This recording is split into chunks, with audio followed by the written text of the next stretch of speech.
Check 1 2. Check there.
Okay, welcome back, everyone.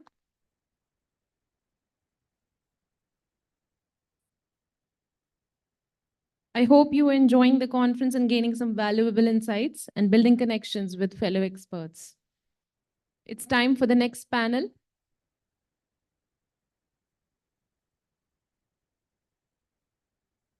I request everyone to please be seated for the upcoming session.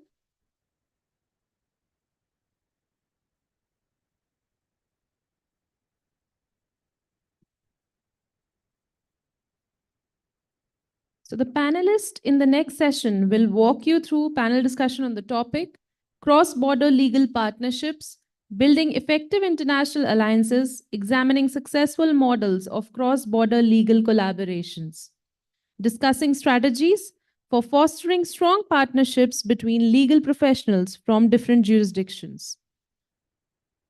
To share insights, I would like to call upon stage our first panelist, Yingji Wong, Senior Legal Counsel at Tencent. Let's have a huge round of applause to welcome Ms. Yingji Wong. The second panelist, everyone, is Mr. Ajay Chandru, Senior Corporate Counsel at Amazon. Let's welcome Mr. Ajay Chandru with us. The third panelist is Ms. Akasha Bhalla, Corporate Counsel at Amazon. So let's welcome all our panelists.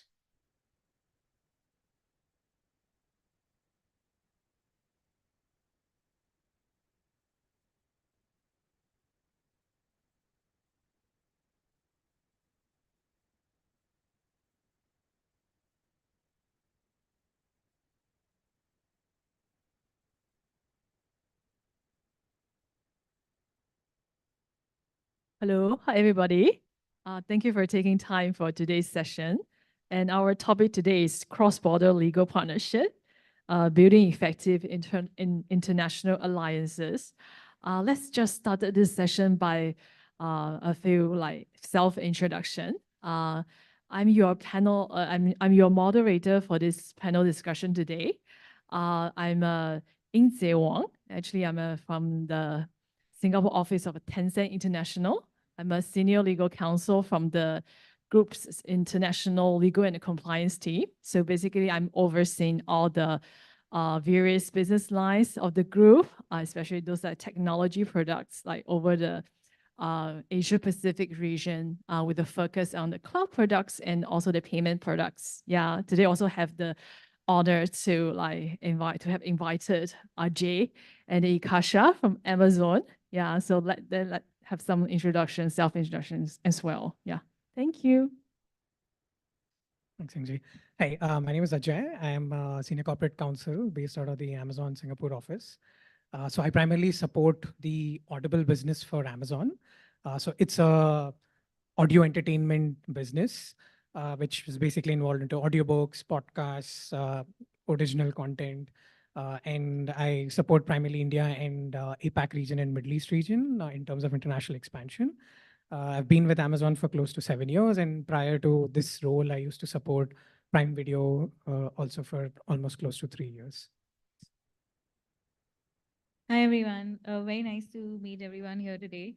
I'm Ekasha. I also support digital products at Amazon. So I work on Kindle, Alexa, Fire OS, and App Store in India and the region in international expansion as well. It's nice to be here and meet everybody today.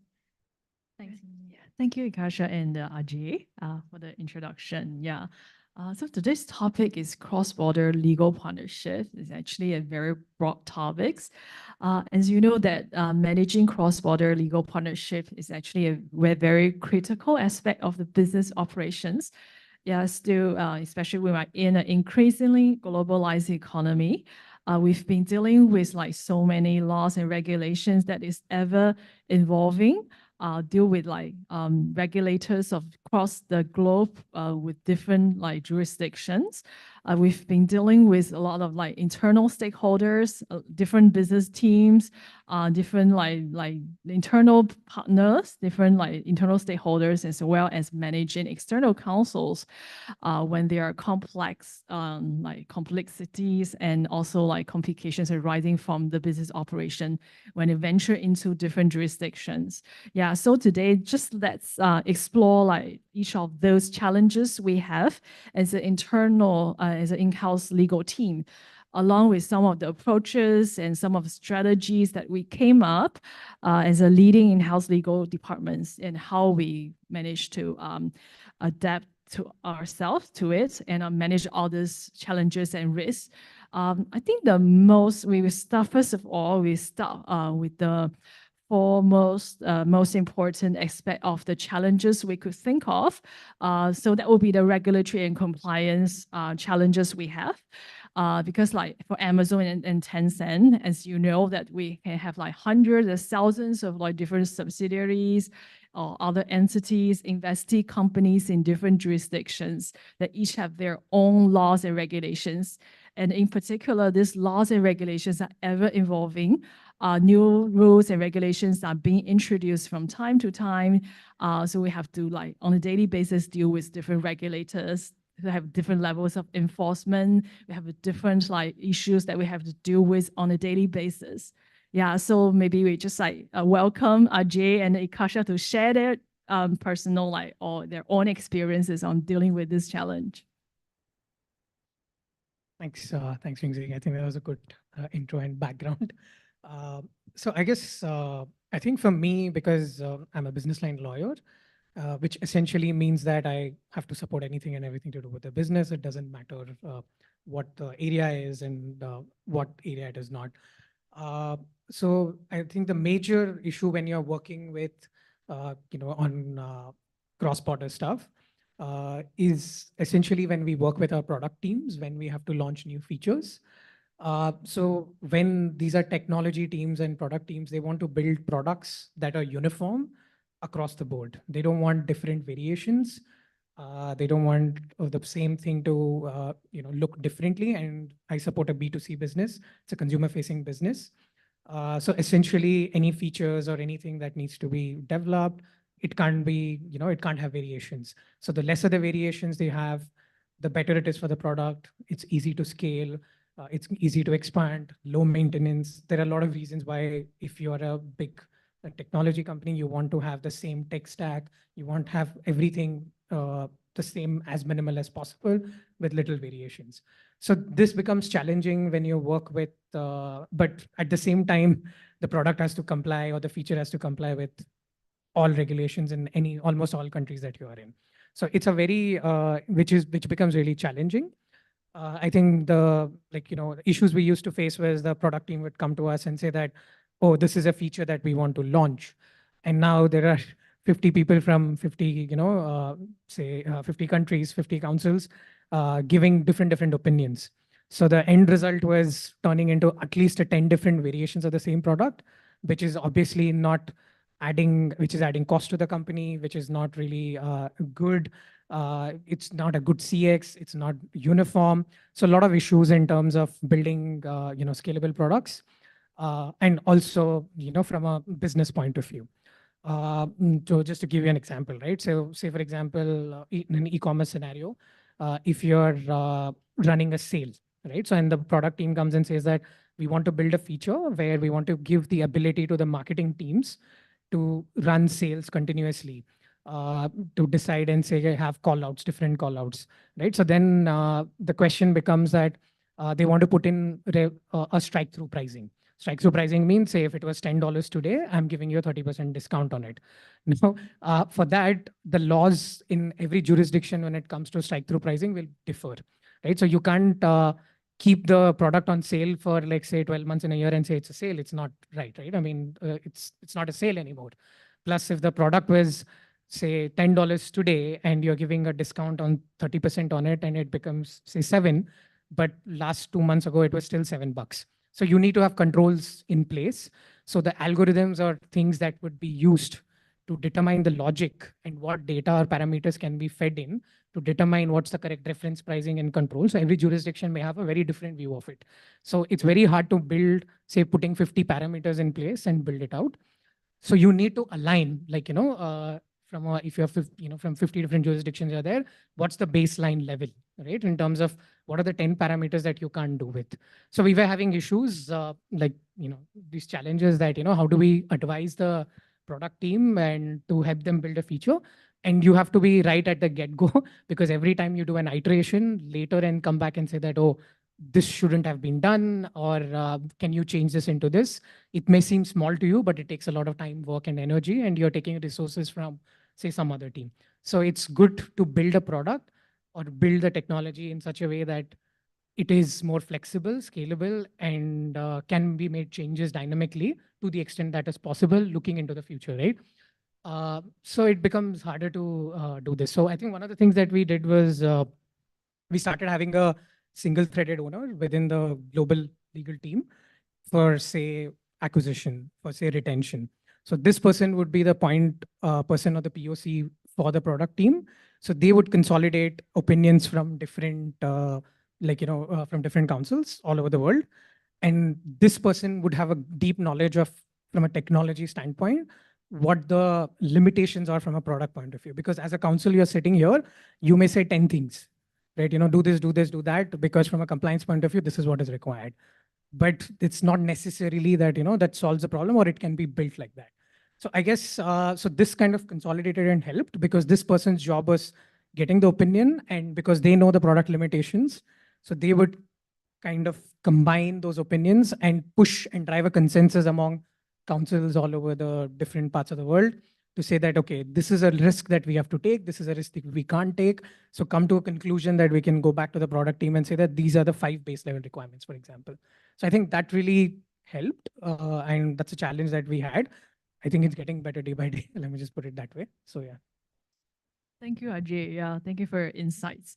Yeah, so it's still the same. That's typically still the same case with Tencent because we've been like doing like compliance and regulatory surveys for various products of the Tencent group.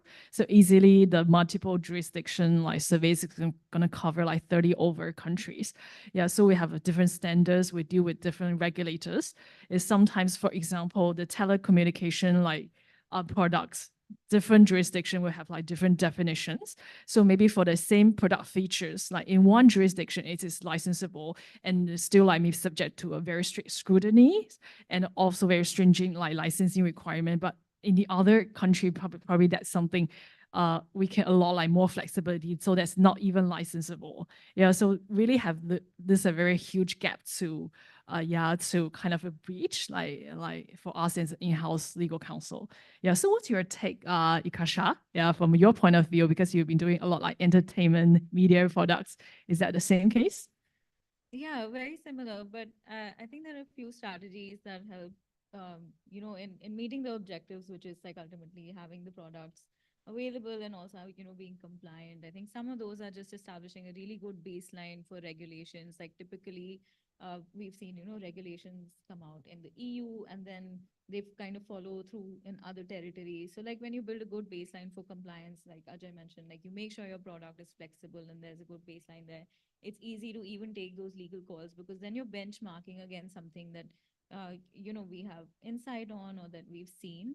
And a couple of other strategies that are helpful in really fine tuning what points you're going to focus on is making sure that you're in touch with people on the ground as well. Like one, you're taking a broader view of the regulation itself, but two, it's also trying to understand what is the cultural nuance behind it. Is there a political reason why a particular regulation is shaped in a certain way?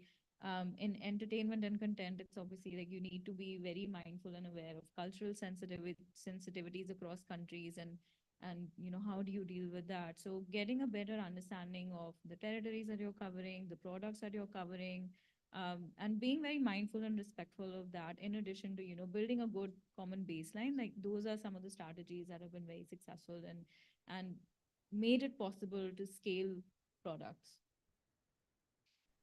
Yeah, thanks, Ikasha. That's very useful. Yeah, so probably we can move on to the next the second the biggest the challenges we face when we like building international alliances across like different departments and across like different stakeholders and councils that we have. So the second one is more like managing the internal stakeholders that RJ just mentioned a bit just now. Because we've been like dealing with those business teams, so they have like different like styles, because they've been operating from like different parts of the world. Some like executive or the senior management, they can be a little bit more aggressive. So probably they will not just like listen like 100% what you have advised. Some are so they have a business first attitude, so it's easier to get down to business. I talk to them, but in other countries, because of like they have different cultural norms, they will prefer to have like better pre-deal relationship, or they will expect to have a more personal, better personal relationship before they will be able to open up and trust you 100% what you have been advising them on.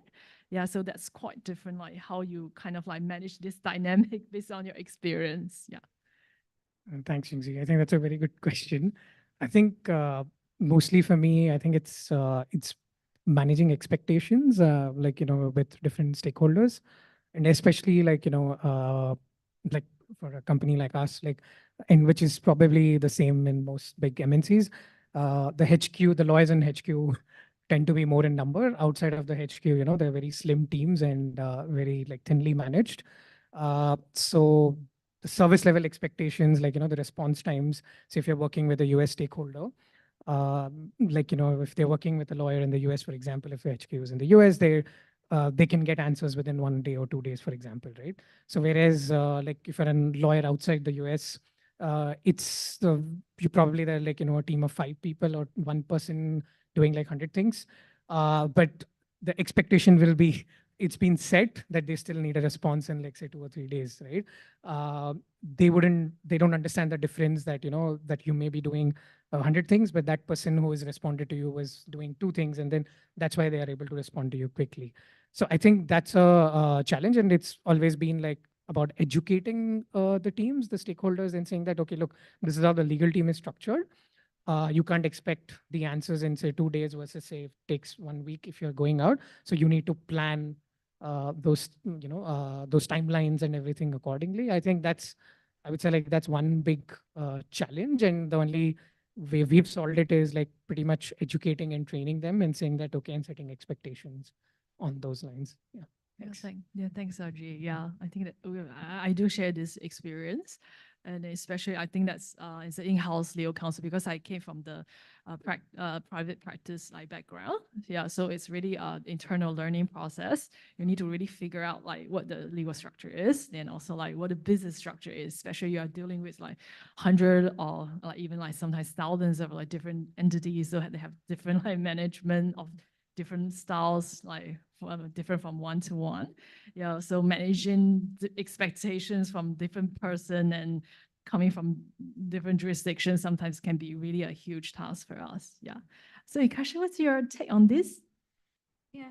So on this, I think it's helpful, especially when you're working in house, to not confine yourself, to your thought process as yourself as a legal counsel. Like it's interesting to think, put yourself in a position of, hey, I'm a manager of like stakeholders in Asia as well as the West. What can I learn about their cultural communication styles, and how do they prefer to operate? Like how can I use my, because sometimes like when you are the middle person bridging two regions, it's helpful to use that knowledge in how you set up meetings as well. So if you know that, in the West, they're very particular, say about time, or, they want, as you mentioned, they're direct to business.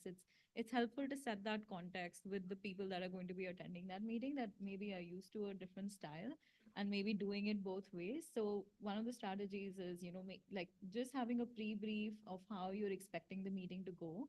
If you think that someone from a different region is not used to maybe that very direct communication style and they operate a certain way, to just be mindful, say that hey, they are very direct, they will ask you a lot of questions, and it's not meant to be offensive, but sometimes um, when people are too direct, it can be taken as offensive. So having that sense check beforehand, ensuring that people are mindful, that certain things will run to a certain format, and vice versa as well. Informing maybe stakeholders in the West that relationship building is very important in Asia, and again, trying to fill those gaps before you get to the actual decision making is very helpful when you're dealing across cultures and stakeholders that may be very used to operating differently in their own comfort areas. So that's been very helpful as well, like just being mindful and making sure that other people understand as well that these things do factor into how we pick up and close work. Yeah, thanks, Akasha. Yeah. This one also relates to the next challenge that we're going to talk about. Yeah, so it's maybe that's the most like um, to the point that we're going to mention, because that's going to be like building a international alliance. That most of the time, so we are trying to build a good relationship and good build alliances with external counsels, like legal professional across the globe. So like working on the multi-jurisdictional deals and transactions, and serving the this international company would mean that we'll have to like work very closely with like lawyers and legal professionals of different jurisdictions, often like on a day-to-day basis. Yeah, so it's really like in order for us to navigate like various foreign law jurisdictions, we have different like legal system and different framework. We have to like really like work very extensively with them.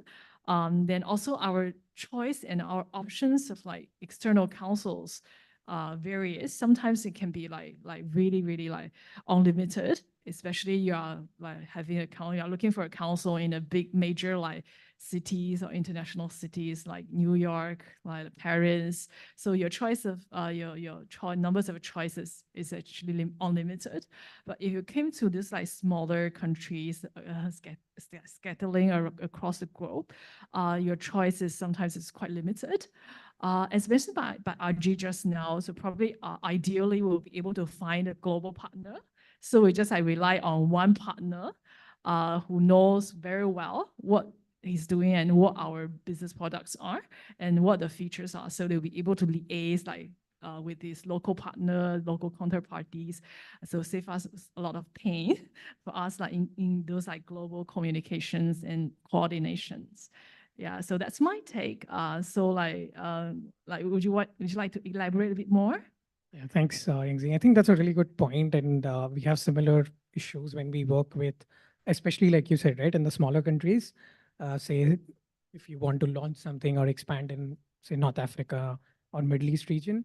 So your first point of contact, generally, if you want to have a counsel there, is you go to these international law firms who may have, technically they don't have a presence there, but they'll tell you that they have an alliance or they have, some kind of an arrangement with them.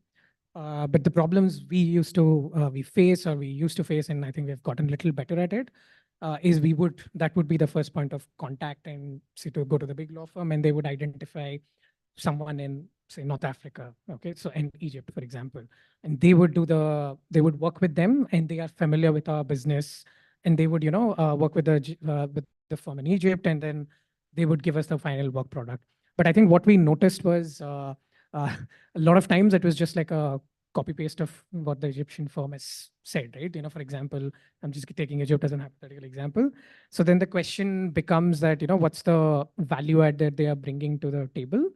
Are they even actually sensitizing them about our business or the output? And since you're not directly in touch with the local firm, but you have to go to the international firm. So there's a communication gap also in terms of that, right? So this process may be okay for, say some initial work or launch related diligence, but then as you go into, as the business grows, you need to have like a proper network of local firms directly, not just rely on the international firms to maintain that network. But then the question becomes is, okay, how do I find out what's a good firm in Egypt, for example, right? So uh, like we used to have issues, like not issues, I would say, like this information is not first-hand information. You may rely on directories and all these other things, right? So, but then like a company like us is big and we have like a huge network of lawyers. So how do we, consolidate this information and identify? I think one thing what we did was a few years ago, so every firm that gets onboarded, there's like a testimonial or a review the lawyers have to give for the work every 6 months or a year. So that's a very ready database that's available, say for someone like me, then I know, okay, this person has worked really with this person in the firm. You're not just reviewing the firm, you're actually reviewing the partner in the firm or someone who's worked with. So that's a really good source of resource. It's a first-hand information for me to know that, okay, someone has actually worked with them and they have been really happy with their, and the feedback can be mixed or negative. So that kind of helps me make my decision and then build that network of firms. So I think that's a challenge that we try to solve in a way. I would say, like, it's about getting that information since it's in a database. It's easy to access. You would know, and then it helps you that way. Thanks. Yeah, sure. Thanks. Yeah, you do really sometimes have to strike a balance between having an international law firm. Then also maybe we also look out for the local firms who have more in-depth market and also industry knowledge, who will be able to play with more flexibilities in the local markets. Then also the practice, sometimes the current practice for the group is that we just reach out to one international law firm. So they will be doing the coordination across the globe. So we'll be able to easily consolidate maybe a legal summary reports of 30 different countries. Yeah, so it also ends to some of the coordination costs for the company as well. Yeah, so sometimes when we really have a better presence in a particular countries, so we sometimes also tend to find our own local partners that we find reliable and can deliver good work. Yeah, that's about my experience. Just to add to that, I think like of the relationships that are most successful and longer lasting tend to be with folks who can give business relevant advice and who understand the business, who are also able to understand how maybe enforcement on the ground would work or risk on the ground would work. So we always find that very helpful when law firms are able to bridge that level of understanding as well, like Ajay and you've mentioned, like aside from just providing like the local law analysis, but also really helping us take go that one step further in understanding implementation as well. Like that typically ends up becoming some stronger relationships in with regional law firms. Just to add on to what Akasha was saying, that's really important because every company has a very different risk appetite. So whenever Yeah, you're starting off with a new law firm, and if the advice is just like, okay, this is the regulatory thing, okay, this is the penalty, this is what it is, and then you can launch this, you can't launch this, these are the things. So maybe it works for some, maybe it doesn't work for some. So understanding have a cultural nuance of what the company is or what's the risk appetite and giving more practical advice, I think is also really important to maintain that relationship with the firm. Yeah. yeah. Yeah, my personal experience is also like I hate like receiving those like legal analysis like directly extracted from the laws and regulations. Then they offer like 10 or 15 like different options. So everything is up to you for the final decision and judgment. Yeah, so probably we just tell them that we don't really want something like that. You really have to give us the local like inputs as to what the players in the same market they are playing. So what would be the best that then so that's I think that's just the way that we'll be able to provide like more value add rather than just like telling you or like just copy and paste from the law books. Yeah. Okay, yeah. So we move on to the last, the next one. We've been talking about some like practical changes, challenges, because we've been dealing with really all this like in-house work on over the globe. Yeah, so like inevitably we have to deal with a lot like barriers such as the different language barrier. We also have like time zone like issues, difficulties. We have to deal with like cultural differences when we deal with the external or internal stakeholder or partners. Sometimes we have to adapt our own working style to like when we like work like over like across the globe. Yeah, so this is really some practical like challenges we have as well. For example, when you're scheduling a meeting, so probably you need to put in more considerations to get good rapport from your internal stakeholder because like obviously you cannot really like you have to check the calendar and make sure that you are not scheduling a meeting or a negotiation on a public national holidays in a particular country, or you cannot just expect the other counterparty to wake up like 2 a.m. in the morning so that you'll be able to work in your normal business hours. Yeah, so it's really like cultural and time zone and also languages. Like languages is another issue that usually we need to spend a lot of like cost and time like trying to make sure this is the right like translation, and also like something got lost in the translation when we communicate to the local people and local management. Yeah, so that's the normal issue we face. Yeah, so do you guys have any like good suggestions how we overcome all this thing? I think, yeah, I mean, the time zone is a big issue because I think it's gotten better, I would say, these days, but we still have, I used to get call invites at like, 3 a.m. or 4 a.m. I mean, it's just not possible to attend those calls. And sometimes I understand because like if the team is, say, for example, there is one in the US East Coast, there is one in the West Coast, there is one in Europe, there is one in Australia, there is one, so someone has to take the bite. So I guess the team who is the smallest takes the bite generally. So that used to happen all the time. I think it's gotten a little better. So what we did was like, at least for the calls that we have, recurring calls. So we said, I think we just put our foot down and I said it's not possible to attend at like 4 a.m. or 6 a.m. So rather than why should anyone also compromise, right? If there is a recurring call, then you have two same calls in two different time zones. Like so, we started having say an APAC friendly call and an EU friendly time call. So that way, at least everyone can participate and it's reasonable for everyone. I know it's a little more work, but at least you have everyone. So I think for the recurring calls, I think we have managed that a little better. I would say for from a time zone perspective, and I agree with the other things that you're mentioning, right? Cultural nuances also. And one more thing is because we work across jurisdictions and across different stakeholders from different countries. So I think one thing that's gets some miss is like, not everyone can speak English, for example, as fluently, right? So you have to be very patient, like, in terms of understanding what everyone is telling you. So communication can become a barrier, but you have to be patient to explain that situation. So maybe initially it's frustrating, but then you have to, like, especially in Japan or something like that, right? So that's not their first language. So I guess you have to be empathetic towards that situation, and and they are also trying to communicate to you with an effort. So I think that's also a challenge, and it's about taking some time out to appreciate that, and in the back of your mind that however urgent it is, maybe they are not understanding. That's why I not get frustrated with the situation. So I think that's also a challenge that you have to deal with, and keep that in mind, I would say. Yeah. Yeah, hey, thanks, Ajay. Yeah, a very nice and patient counsel.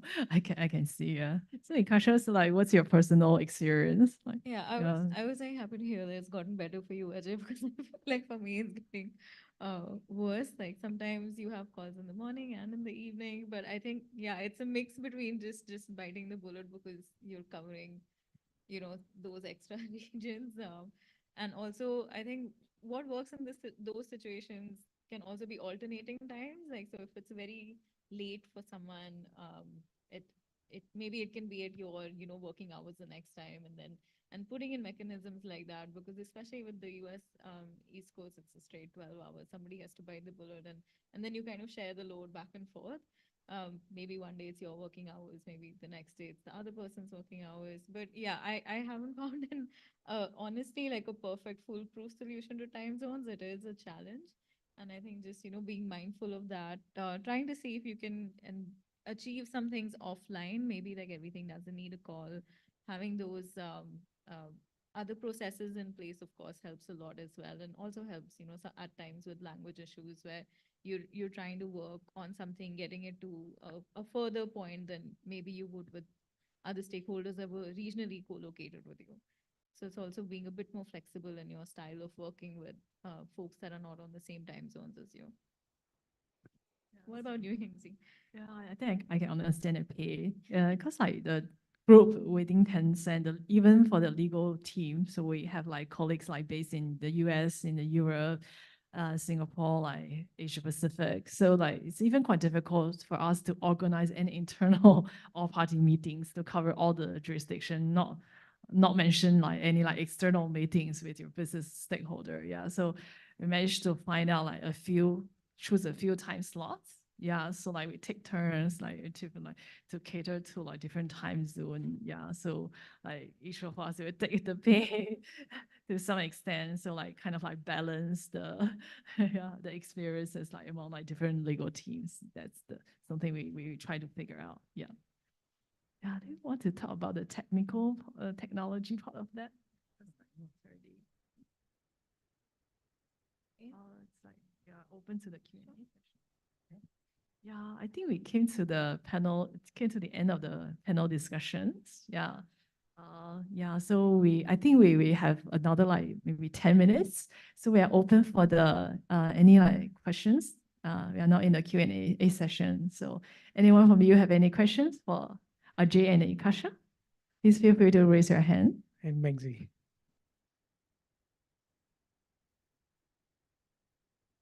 Yeah. Okay, so I have one question for you too. It's me again, sorry.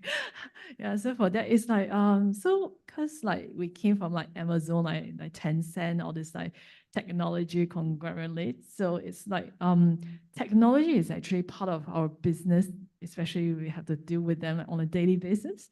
You know that our business colleague, they came out with all this like very advanced technology like clouds, like computing, like cloud computing, all this like giving like different like quite high tech aspect of the business. But for us as a legal team, we also noticed the trend that technology is becoming more and more important for our work as well. A lot of like routine or procedure things can all be automated using AI or using any other technologies, a lot like contracts. So they are more like template based. So like we just like can came up with a master agreement. So for each jurisdictions for the local councils to tailor made that to suit the needs of a particular jurisdiction. Yeah, so like, do you have any experiences how the technology is being used within your group? Yeah, I think it certainly does help quite a lot with our daily work. Yeah. I mean, we do have like a technically enabled like contract management system and signature system in place, which really helps control the execution part of the process. I think um, we're also like trying to work on yeah, like just reducing the amount of time people spend on these manual tasks and trying to see what we can automate. But I think maybe even outside of Amazon, it's interesting to see the developments in the AI space and how those can be adopted to legal technologies. I think it's a interesting space to watch out for to see how much more we can kind of delegate. Right. I mean, just to add to what Kasha was saying, so we at least have I mean, that's one advantage of being big is we have our own technology team that's only focused on developing tools for intern for legal, right? So that's a product they are building. It could be a third-party product that they have, customized for, say, our Amazon internal legal usage. So that's a very big area that we focus on. And I think what we call is, so the more you do de-lawyering, the better it is. When I say de-lawyering, it means that you're empowering the business. And the way to empower the business to make those things is it has to be balanced. You don't want them to go on frolic. Let me just put it that way. But and the way to use it is technology. So we do use a lot of those technology internally, especially for the templates that you are referring to, right? So we have a lot of those use cases where we just empower the business to create those first instance generating those contracts. And we have different parameters to say that, okay, if some contract is really high value or really, risky areas, so maybe that's not something that we would exclude from that particular SOP of making those contracts using our internal tools.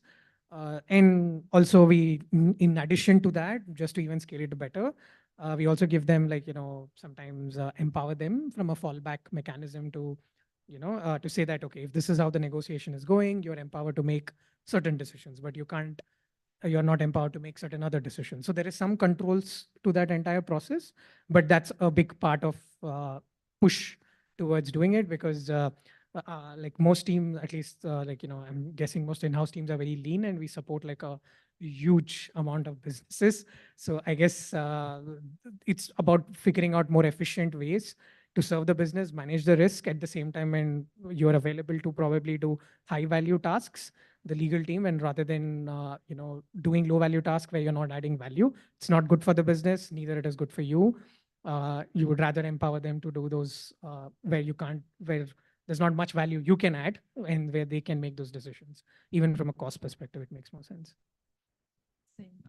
I think like for us, we do have a contract management and like record keeping system that we're using. Just like starting from this year, I think we are trying water testing some of the AI tools. Yeah, been using to keep like tracking the risk. So we'll be able to monitoring all the legal updates and regulatory updates across the globe.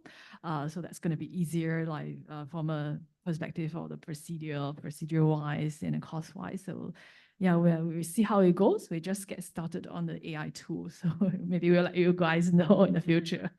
Thank you so much. I think we already come to the end of today's session, the panel discussion. So if you have anything to share with any of the panelists here, yeah, so just feel free to talk to us after this. And otherwise, hope you can continue to enjoy the rest of the Lexus talk today. Thank you so much for participating. Thank you for your time. Yeah, thanks everyone. Thanks.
So, Preeti's coming in a bit. Till that, let me announce the next session. And thank you to all the panelists for a wonderful panel discussion at this time. So, as promised, these 2 days will be full of sharing and learning. Our next session is a case study presentation on a very interesting topic, lingotherapy. And to discuss on this, I would like to call upon the stage Ms. Seda Yekeler, founder of Sebe. She will be here in next 5 minutes, guys. Thanks.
As promised, these 2 days will be full of knowledge sharing and learning. So, our next session is a case study presentation on a very interesting topic, lingotherapy. And to discuss on this, I would like to call upon stage Ms. Seda Yekeler, founder of CF.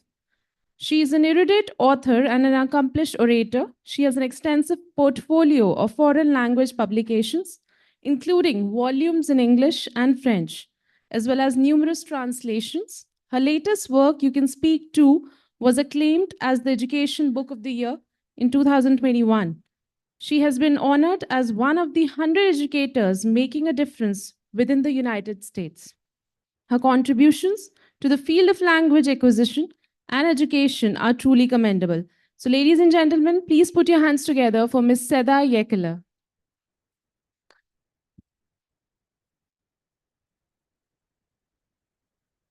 Thank you very much. Hello, everyone. You're legal professionals, but I'm a linguist. So why am I here in this topic, about uh, any conferences it could be? Because I can make a relation between language and every kind of topic very easily. Why? Because we are humans and it is much more related human psychology. That's why I call it lingotherapy. As everyone wants to possess a stronger and adaptable brain which can quickly respond no matter how old they are, you know this. And yes, we witness such a technological era in which artificial intelligence facilitates our lives in every field.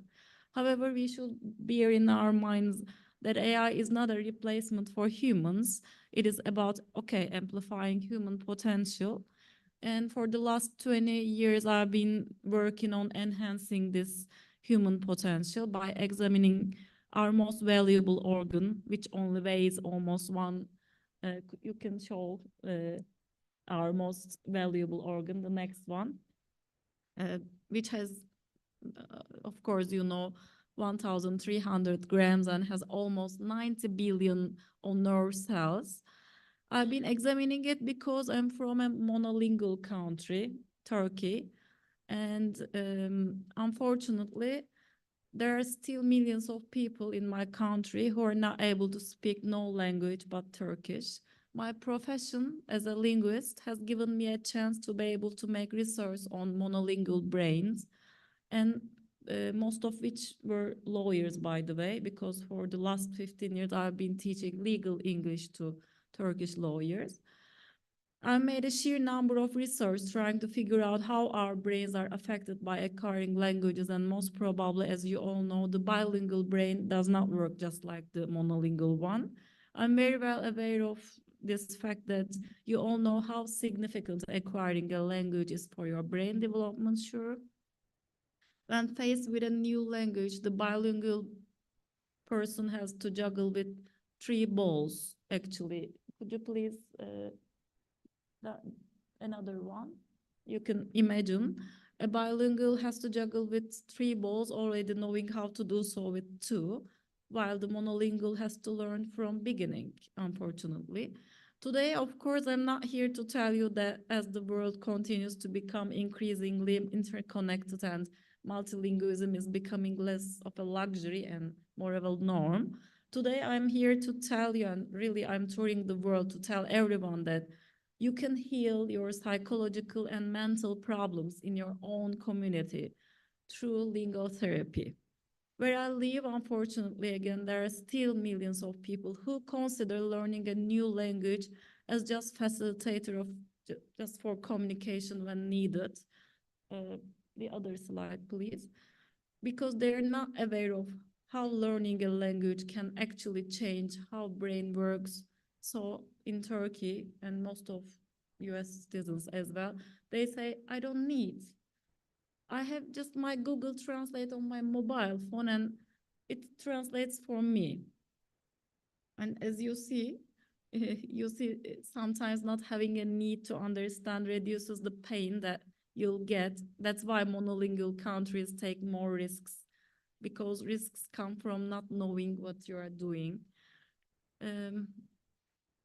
As you see, they use Google Translate and they're not aware of it. Yeah, being able to speak a language is not just about being able to say bonjour when you're in France or buongiorno when you're in Italy, but rather a chance to exercise long dormant brain networks, think more creatively and see the world differently. According to research, especially in US and UK, only a quarter of the population speak a language other than English at home, I mean. This number is behind European countries where 37% of the population speaks at least one foreign language. And in US, there are not federally mandated foreign language requirements for American students because English is such an internationally accepted language. So people there don't feel requirement or necessity to learn any language. Then what about the number of psychological problems there or mental disorders there? My research based on US and Turkey. So compared to the ones in bilingual countries, what about the success level in education system when compared monolingual ones and bilingual ones? For example, yesterday, I had a chance to talk with the ambassador here. He told me that Singapore, according to PISA data, is on the top of the list in terms of education. And in their education system, apart from English, sure, there are mandatory native languages. So there's another slide, that kind of data about Singapore as well, I think. Yes. When you have a physical problem, you go and you see your doctor and you're advised to walk more, as every doctor says, and eat healthy. When you have a psychological problem, you see your psychologist, and besides the therapy, sure, you're advised to walk more again and move more. Both of them suggest you fitness, training, gym. So let me show you how learning another language is like fitness training for your brain, which affects your cognitive and emotional intelligence. And sure, without emotional intelligence, believe in me, artificial intelligence is always incomplete. If you're currently someone who speaks more than a language, but I don't mean that you know other languages. I mean, you should speak what you know.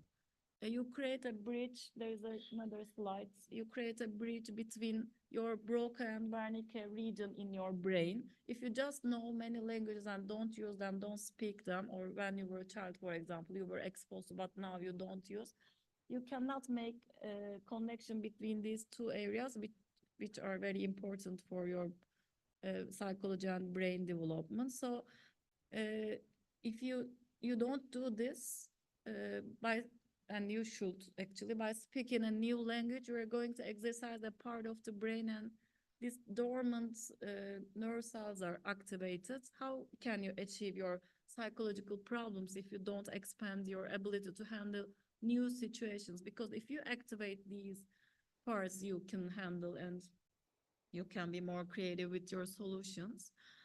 Let me tell you about my academic research.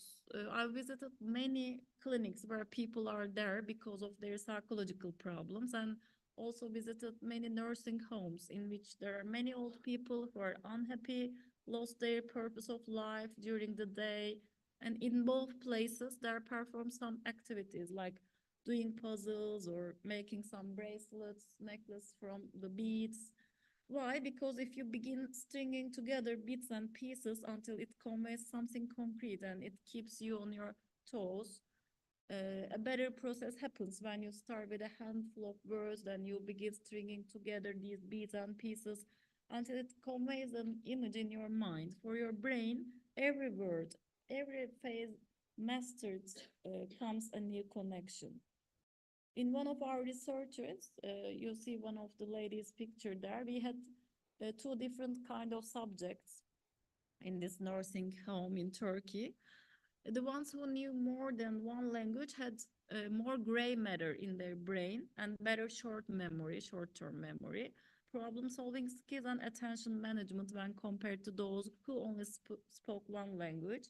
Not only that, but it can also help promote their mental flexibility, preserve their brain's white matter, which is responsible for helping you process information quickly and help slow down dementia. She's 93 years old. She's able to speak two languages, one of her mother tongue and the other is French. But when she was a small kid, she was exposed to French because of her dad's profession. But all her life, she was a housewife. Another one, I couldn't add his picture because he was one of Turkish former president of Supreme Court. So he was a legal professional, but I'm not allowed to add his picture here.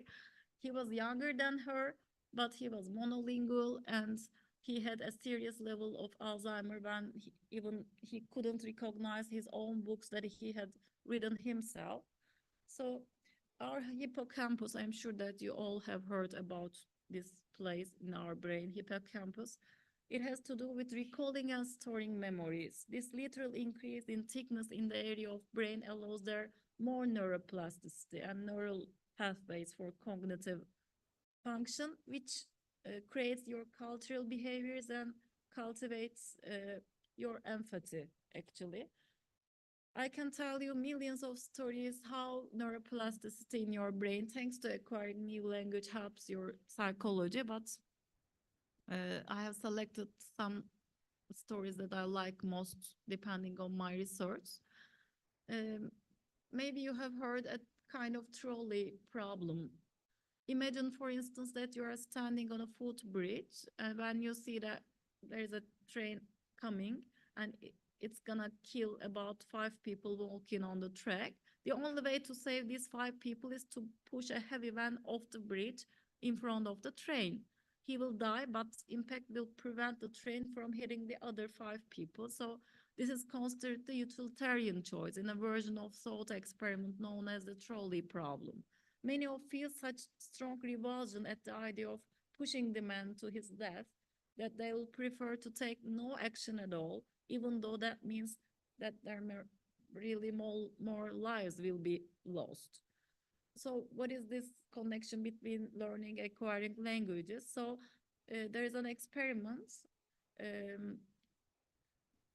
Participants were asked who had learned Spanish as a second language to consider this dilemma in either their native or adopted tongue, and this same question were asked to them, and they were far more likely to make this utilitarian choice when they used Spanish compared with English. After that, Albert Costa in Barcelona, one of the professors, also documented the same results when they ask the same question, who gonna choose about this train issue.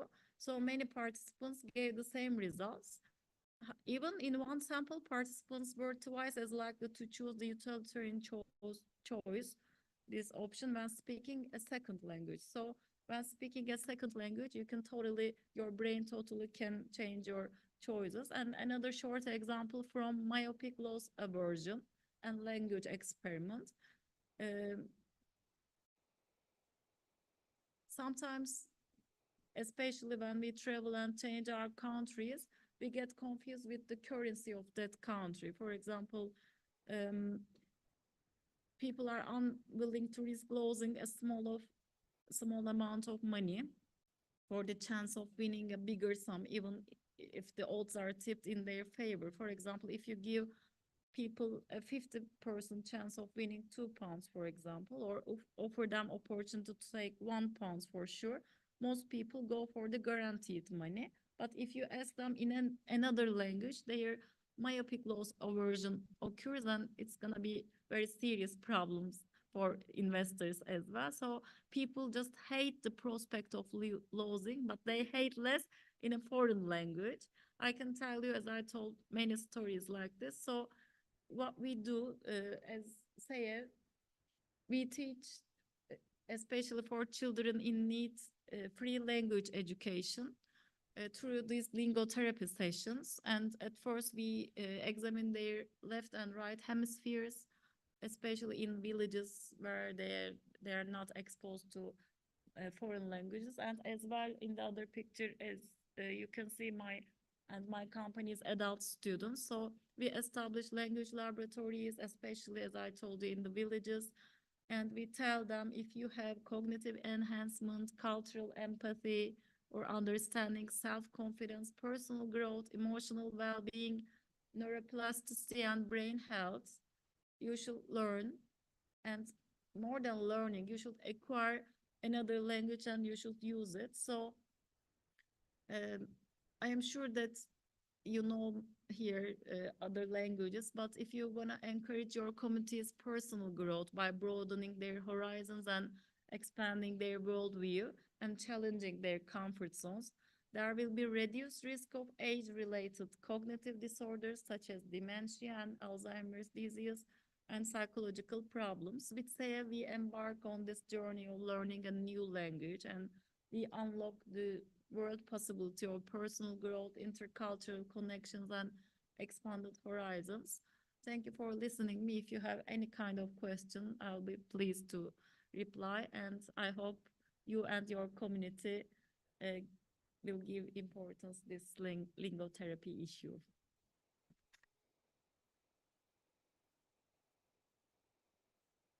Okay. Any question? Okay. Thank you very much.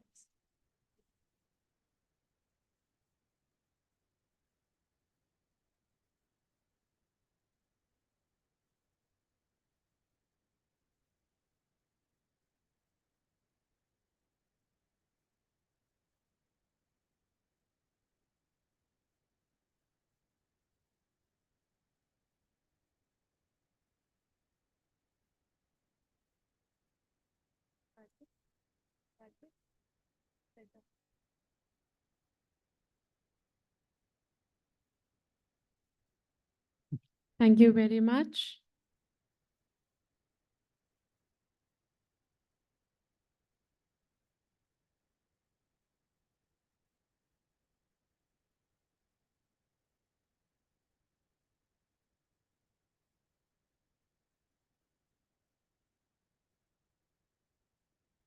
Now it's time for the roundtable discussion on the topic enforcement of arbitral awards, global perspectives exploring the challenges and strategies in enforcing arbitral awards globally, analyzing recent developments in the enforcement of arbitral decisions. And for this, I would like to call upon stage. Let's just wait for the team to have the setup first.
Okay, ladies and gentlemen. So now is the time for the roundtable discussion on the topic enforcement of arbitral awards, global perspectives, exploring the challenges and strategies in enforcing arbitral awards globally, analyzing recent developments in the enforcement of arbitral decisions. And for this, I would like to call upon stage our first panelist, Ms. Astha Chawla, Director at International Center for Dispute Resolution. Let's have a huge round of applause, everyone, for Ms. Astha Chawla. The second panelist is Mr. Rishabh Malviya, Counsel at CIAC's Secretariat. Let's have a huge round of applause, everyone, for Mr. Rishabh Malviya.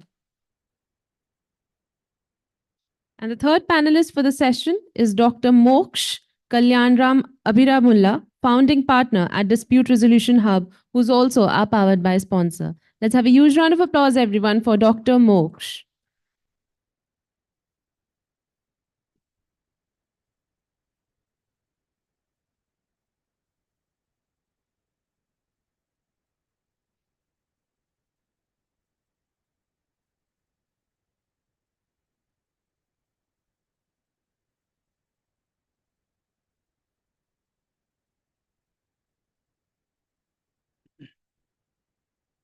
So to have an understanding of enforcements,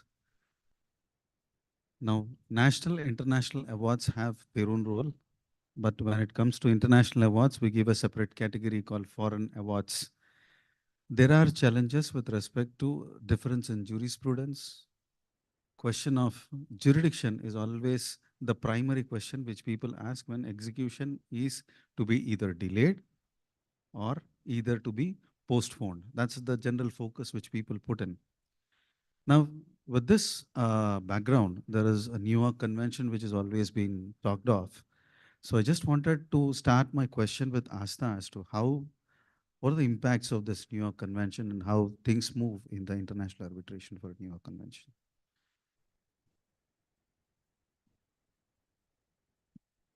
Thank you very much for the question. New York Convention lays down the scope of an arbitral award and under what grounds can an arbitral award be enforced or rejected. The grounds of rejection are mentioned in New York Convention. The grounds are very limited, and courts, especially courts which see international awards enforcement very often, are now more pro towards enforcement instead of refusing enforcement. That is the pro-arbitration approach that the courts are taking nowadays. We've seen this shift, especially in India for the last 10 to 15 years, that the courts are now taking pro-enforcement approach for arbitral awards. However, there are certain grounds under which New York Convention allows to refuse enforcement. These grounds are very limited, and it starts from the very basic, which is incapacity or an invalid arbitration agreement. So if the arbitration agreement from which the arbitral award arises, if that agreement itself is invalid or there is any incapacity, for example, the person who has signed the arbitration agreement did not have the capacity to sign it. In those cases, the arbitral award can be refused. But as is applicable for all grounds of refusal, the party who is resisting enforcement will have to showcase proof that the agreement was actually invalid or the agreement was not signed or there was any incapacity of the signing authority. So if such proofs are furnished to the court can and may refuse enforcement of such an arbitral award. The second would be lack of proper notice or a party was not heard. Now this goes to principle of natural justice, where every party has the right to present their case. So as an arbitral institution, it is our duty to make sure that the party had enough notice to present its case. So although all institutions have their own processes, but these institutions, the main agenda, the goal remains the same. It's just difference in doing things, but they all meet the same goal, that the parties are being provided with enough notice to present their case. So how do we do these things? For example, we make sure that once a case comes to an arbitral institution, whether it's SEAC or ICDR, uh, of course, there are different processes, but the other party is duly served with the notice of arbitration so that they can build their case, they can represent themselves, and they can refuse whatever the claim has claimant has mentioned in its notice of arbitration. So these are certain cases where arbitral, if a court is satisfied that the other party, which is refusing enforcement, did not get enough opportunity to present its case, then the court may and can refuse enforcement of such an award because it goes into principles of natural justice. Then, if an arbitral tribunal determines something in the arbitral award which goes beyond their jurisdiction. Now, what is beyond their jurisdiction? Let's say a party claimed a declaratory relief. The arbitral tribunal can only decide on that particular declaratory relief. The arbitral tribunal, if goes beyond that claim or says anything apart from it, then the arbitral tribunal is going beyond its jurisdiction.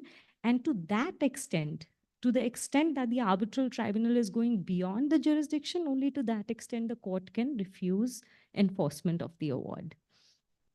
Then the fourth and most important one for arbitral institutions is composition of the arbitral tribunal.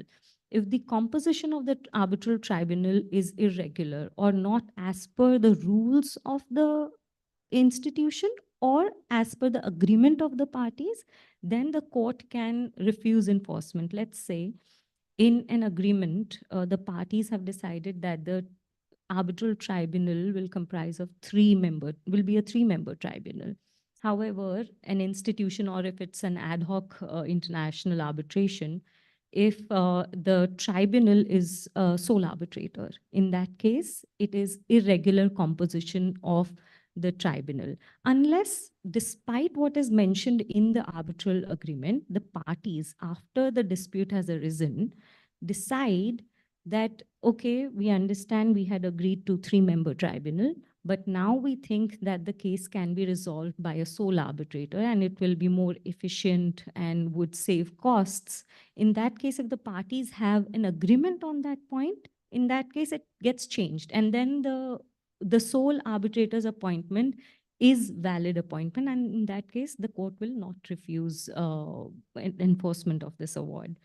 Now, the next 2 points that I'm going to mention are, they are based on which jurisdiction that you are enforcing your award, which goes to subject matter is arbitrable in that jurisdiction or not. This is a very contentious issue, and especially in India, I believe Rishabh will throw some light on it.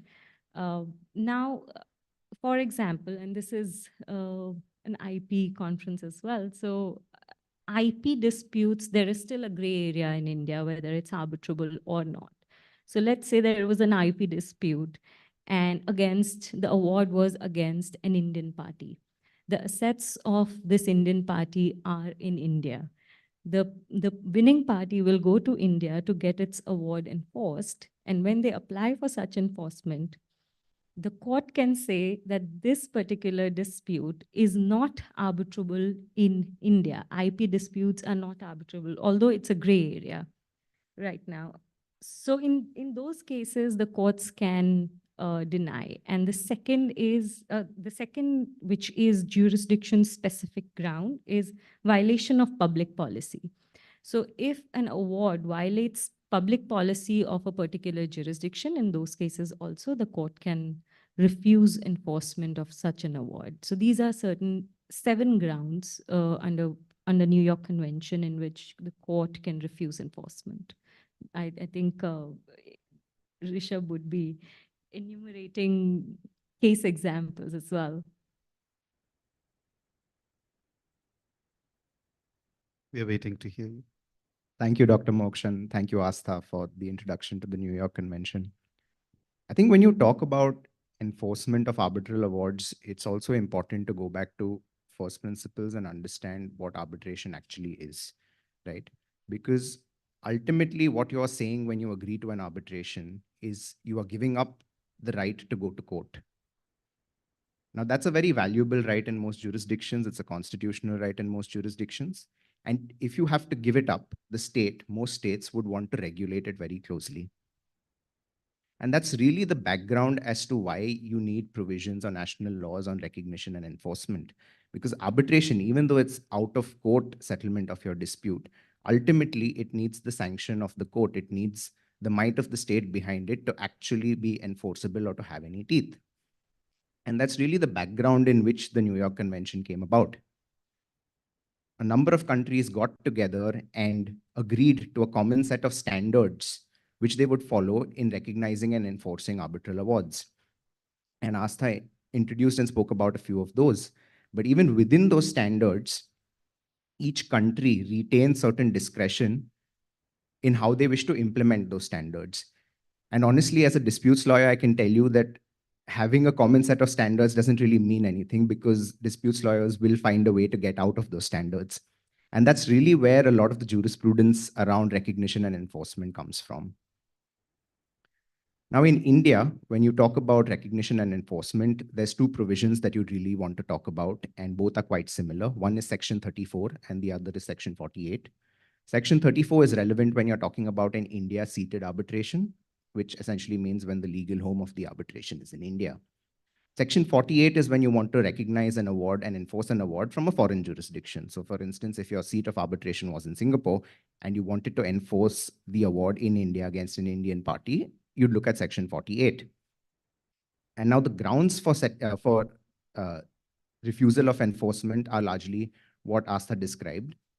And I just want to talk about a few of them in the context of India and the jurisprudence that's evolved around them.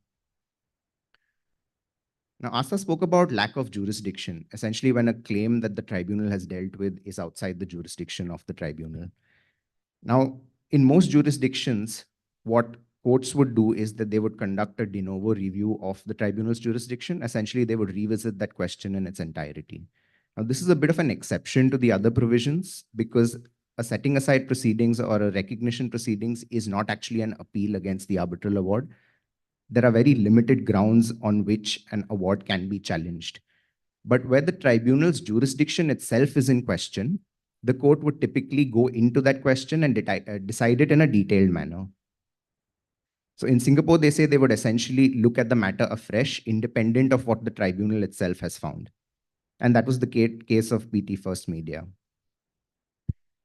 Astha also spoke about a very important and interesting provision about non-compliance with party agreement. And she gave an example of where the arbitration agreement provides for 3 arbitrators, but what is ultimately appointed is a sole arbitrator. Now, this would be non-compliance with the parties' agreement. And as she rightly pointed out, it could be a ground for refusal of enforcement, including in India.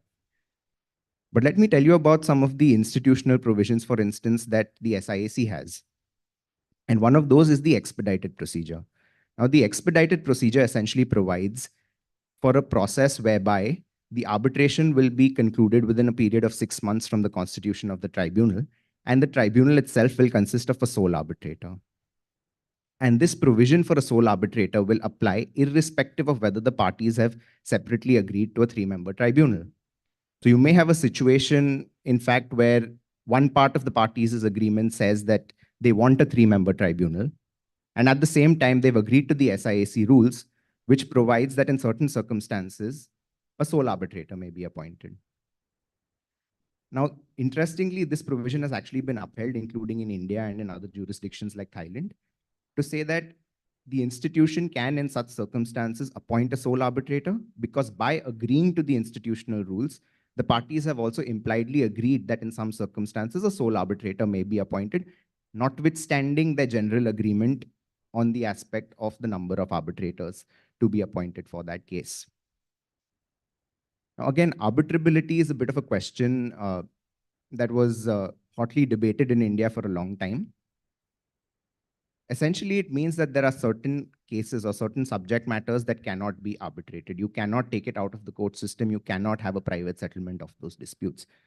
And examples of that may be, for instance, divorce proceedings. You can't really, in most jurisdictions, I think Australia may be an exception, but in most jurisdictions, including India, you wouldn't actually go to an arbitral tribunal for the arbitral tribunal to decide to grant a divorce or not. That is something that the court retains power over. So any agreement to that effect would not be binding, and any award in that respect, which is sought to be enforced in India, would not be recognized.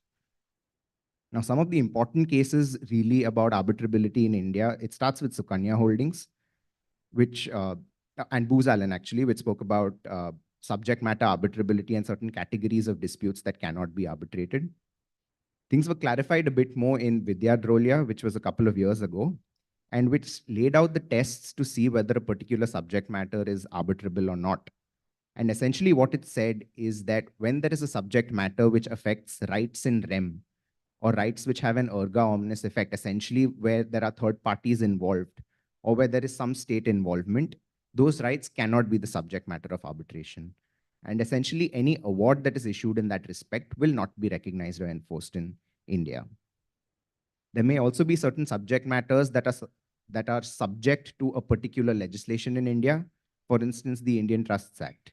Now, trust disputes, by and large in India, are not arbitrable, simply because by express implication of the Trusts Act, those matters are retained to the civil courts, and therefore arbitration cannot take place in that respect. That's slightly different from Singapore, where I understand trust disputes are actually arbitrable.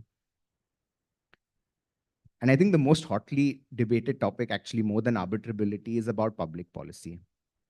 Now, public policy is by definition a very nebulous term because it doesn't actually mean anything. Every state, every country decides for itself what its public policy is and on what grounds it is going to refuse to recognize an arbitral award.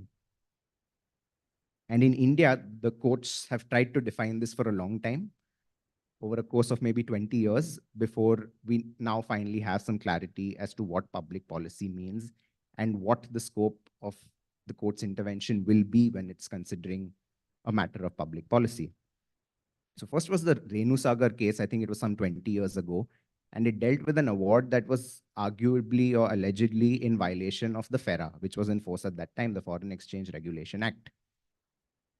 And the court found that a violation of the FERA would essentially be a violation of a fundamental policy of Indian law. And it said that public policy essentially means if there is a violation of the fundamental policy of Indian law, or if it's against the interests of India, or if it's against the basic notions of justice and morality. Now, again, all of these terms are fairly wide and fairly nebulous.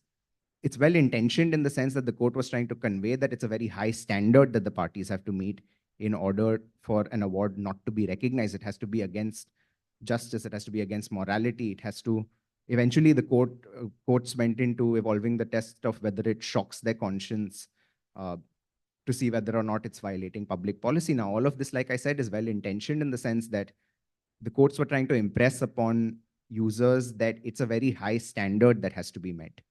But because the standard was so broad, suddenly every award was shocking to the conscience of the disputes lawyer that was challenging that award, which is why more clarity was needed.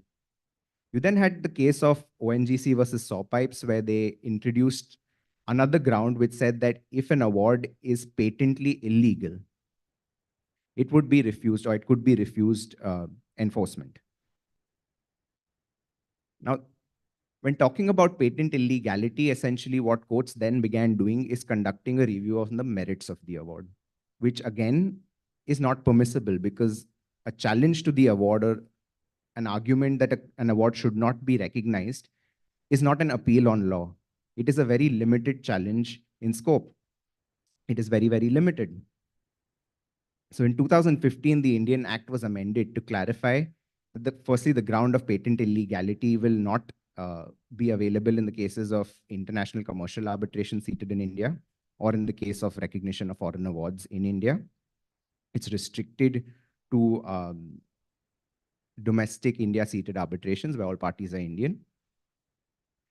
And essentially, the 2015 amendment provided that an award would be against the fundamental policy, or it would be against public policy if it was obtained by fraud or corruption, if there is a contravention of the fundamental policy of Indian law, or if it is in conflict with the basic norms of morality and justice. And it was also clarified that none of this will entail a review on the merits of the award. So the limited scope of the challenge was still underscored.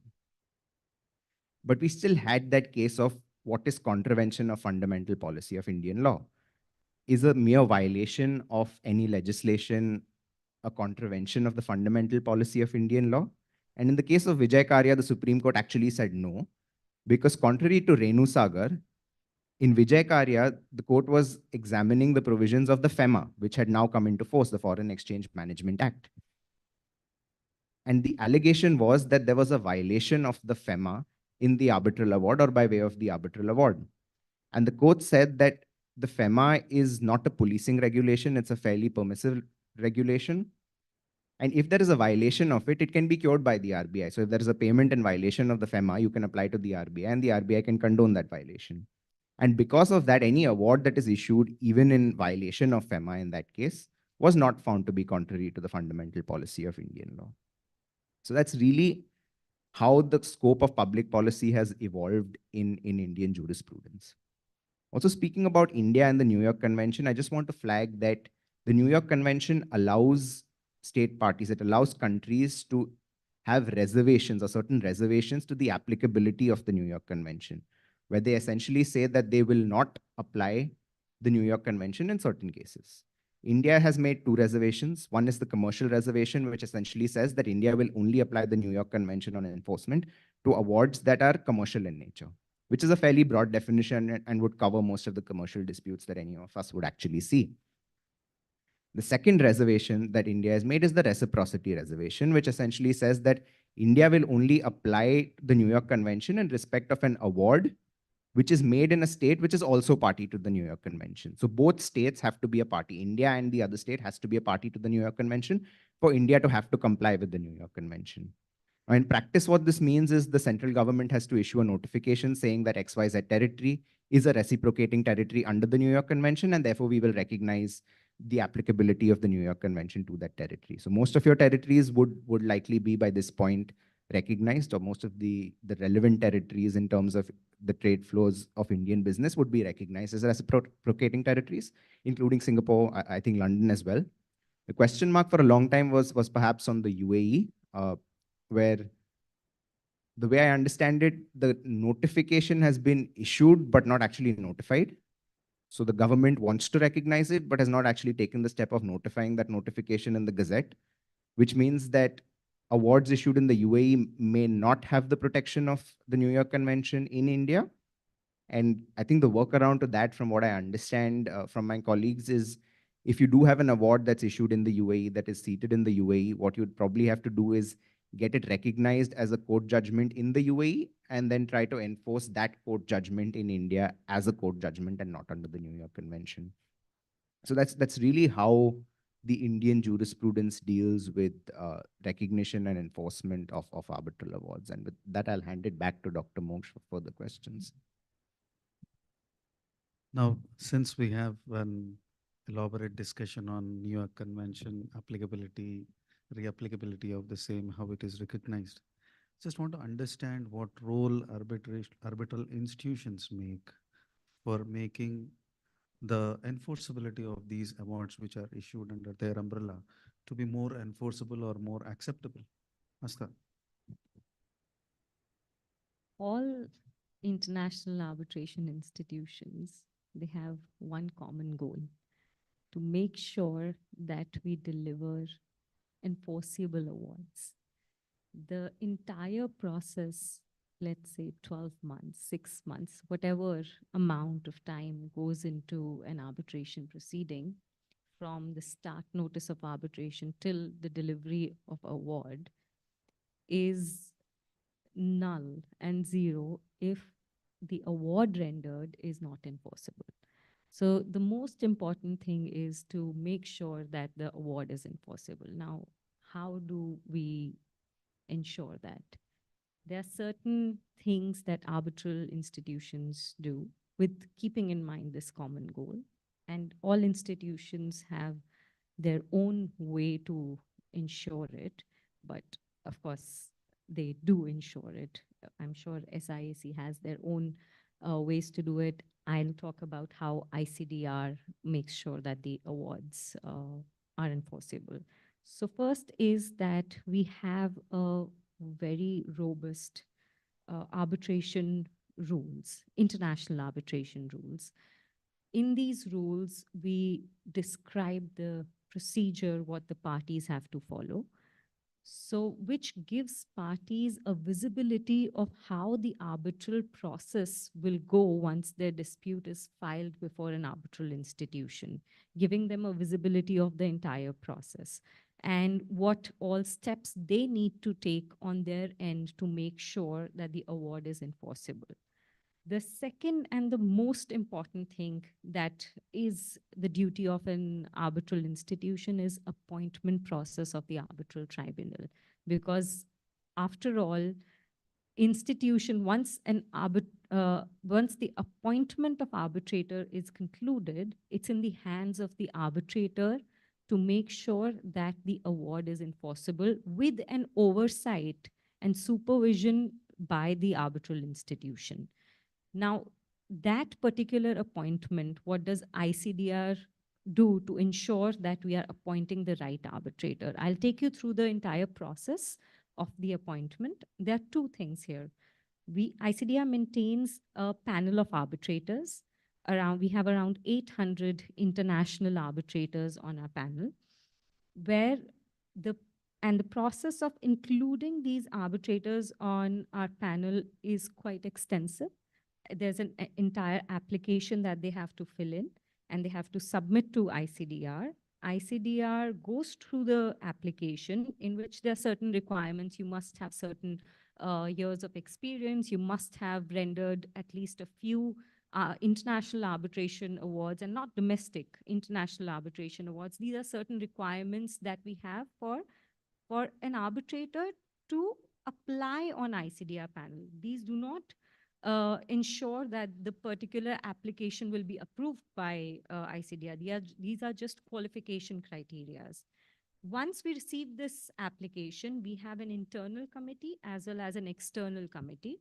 We send these applications to an external committee, which comprises of well-known practitioners from a particular jurisdiction. For example, I receive 20 names of 20 applications from Asia. We have identified a few people who are a member of our external committee. They rank these applications out of 5. They give us their comments. We receive these comments and we have then our internal review.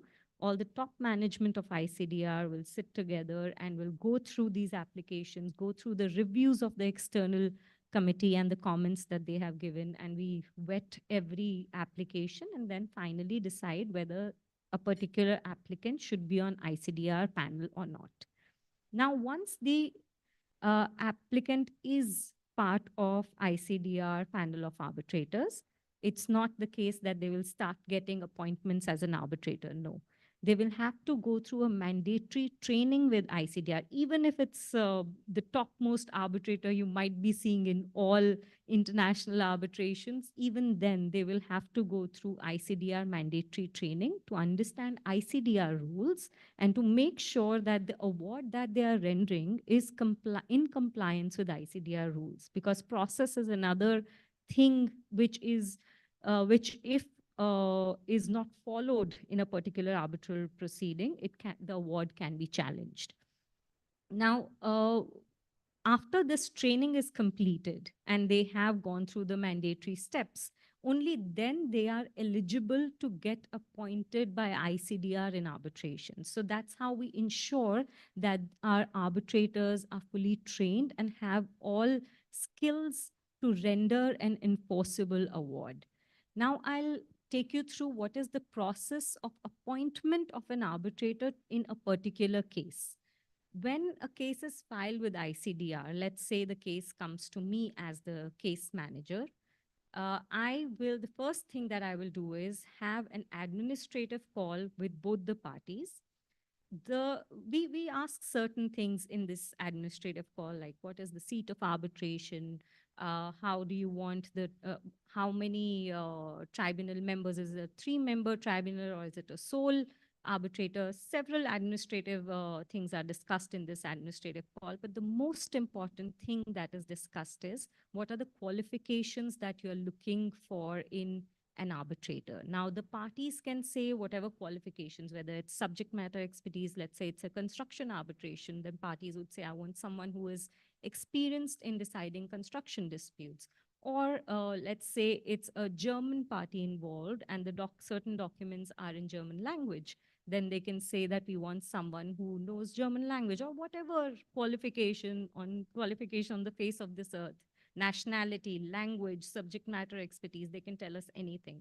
We will take note of these qualifications from both the parties. We'll enter these qualifications in our online case management system, where our system has the record of these 800 panel arbitrators that I talked about. These qualifications will be matched up with their CVs, and usually around 60 to 70 names pop up on my screen which have these qualifications. I'll go through these 50, 70 names and I'll go through these CVs and pick 10 best suited arbitrators for this particular case. I'll make a list of these names, attach their CVs to the list, and send it to both the parties. Now, parties have the right to either strike off the names that they don't like or rank in order of their preference of the leftover names, that the ones they like, and return this list back to me without sharing it with each other. Once the list is returned to us, we compare both the lists, and the topmost ranked arbitrator is usually appointed to the case. Now, what it does is it gives visibility to the parties who will be deciding their case. Second, so the parties are never surprised that how come ICDR appointed XYZ arbitrator, because it is actually their selection. Party has full autonomy to give their opinion in arbitrators appointment process as well, even though they have given ICDR the right to appoint, even though we go a step ahead to make sure the parties have involvement in the process. The second thing that it does is that it reduces the chances of the challenge to arbitrator, because the parties themselves have ranked this person to be the arbitrator. So tomorrow the parties cannot say, no, I'm not satisfied with the appointment that ICDR has made. So these are certain things that we make sure that the right arbitrator is appointed to the case with the satisfaction of the parties. So tomorrow the parties cannot say that the composition of arbitral tribunal was not as per their satisfaction or not as per the process that they had agreed on. The next thing that we do is administrative support and ensuring procedural compliance. So always, if I am or anyone from ICDR is the case manager, they will always be present during the arbitral proceedings. We do attend the hearing as well as the case managers. We have the entire procedural history. For example, there is a notice of hearing that I, as a case manager, sent to the parties 2 months in advance of the hearing. And suddenly, on the day of hearing, the respondents, let's say, does not appear. Now, in that case, the case manager can point out on XYZ date, the notice of hearing was sent. So we have given enough notice to the parties to present their case. So in this case, we reduce the chances of a challenge to the award or refusal of enforcement of an award. So that's how we give administrative support to the tribunal and to the parties as well. And let's say and this is not although going into enforceability of the award, but cost is a big consideration when we talk about arbitration. So, an arbitrator's fee, when the arbitrator is spending X number of hours in an arbitration, they have to send us an invoice, which is itemized invoice, and where they have to mention 4 hours I spent reading the notice of arbitration, 2 hours I spent in reading the reply by the respondent. So the case manager in ICDR goes to the invoices and makes sure that there is no unreasonable billing done by the arbitrator. So these are certain steps that ICDR managers take to ensure that the arbitral process is smooth and an enforceable award is being rendered. Then the other thing that we do is review of the award. Once the arbitral tribunal has drafted their award, they will not send it directly to the parties because ICDR, let's say they sent it to the parties and later on the award is challenged. The parties will come up to us and say that why did we trust you when the award was not being reviewed by you. So ICDR always takes a week and a half to review an award, draft award submitted by the tribunal. We go through all the procedural history that is mentioned, and we have certain steps that we go through during the review process. And it's not just the case manager that reviews it. The case manager first will review the award, put in their comments, send it to the AVP, Assistant Vice President of Case Management.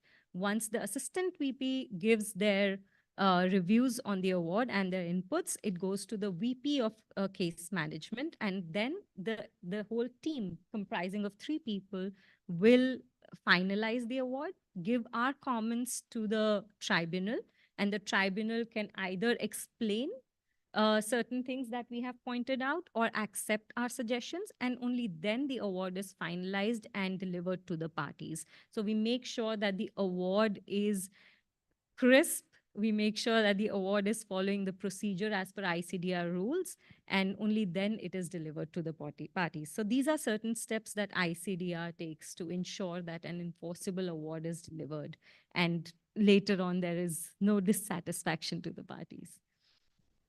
I think Rishabh will also like to. Yes, thank you, Dr. Moksha and Astha. I just want to highlight again, taking a step back and, like I said, coming back to first principles.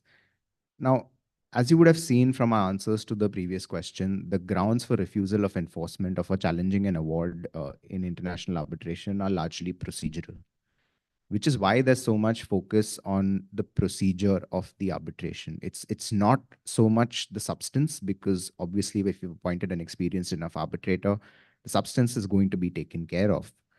But procedures can vary across jurisdictions, across parties, and it is our job at the institution, really, in institutional arbitrations, to make sure that the procedure is as per as it should be, is what it should be. And it's why you have lawyers at institutions. It's why Astha and I have a job at the institution, really, because you need the lawyers looking at the procedure. And like Astha pointed out, our supervision, so to speak, our case management really starts from the very beginning, from the time of the appointment of the arbitrators. And similar to the ICDR, SIAC also maintains a panel. We try to comply with the parties' agreement insofar as possible. If the parties' agreement fails, the institution steps in to make the appointment so that you don't actually have to go to, for instance, the courts, as you would have to go in India should an agreement fail in an ad hoc arbitration. So it's the institution that steps in and adopts very careful appointment procedures. And that's it really goes to, again, the ground of refusal of enforcement, which talks about composition of the arbitral tribunal, which is why we pay a fair bit of attention to the appointment of arbitrators under the rules. But really, again, and like Astha pointed out, the job doesn't really end there, because it continues during the duration of the proceedings itself. As part of my job, we supervise the case progress as well. So we're seeing that any potential lapses, for instance, in procedure can be flagged to the tribunal, for instance. The president of the SIAC Court of Arbitration retains the discretion to convene, for instance, a case management conference with the tribunal in case there are any obvious lapses, or if we feel that, perhaps the conduct of the tribunal may not be as per what it should be, or may in a particular jurisdiction be seen as problematic. And in exceptional circumstances, and I've never seen this actually happen, but in exceptional circumstances, an arbitrator can also be removed by the institution. And I would imagine this is for the rare instance in which the conduct of the tribunal itself may jeopardize the enforcement of the arbitral award. And similar to the ICDR, of course, we have our own scrutiny process whereby every draft award, so any award that is issued under the SIAC rules must undergo the scrutiny of the institution, of the Secretariat.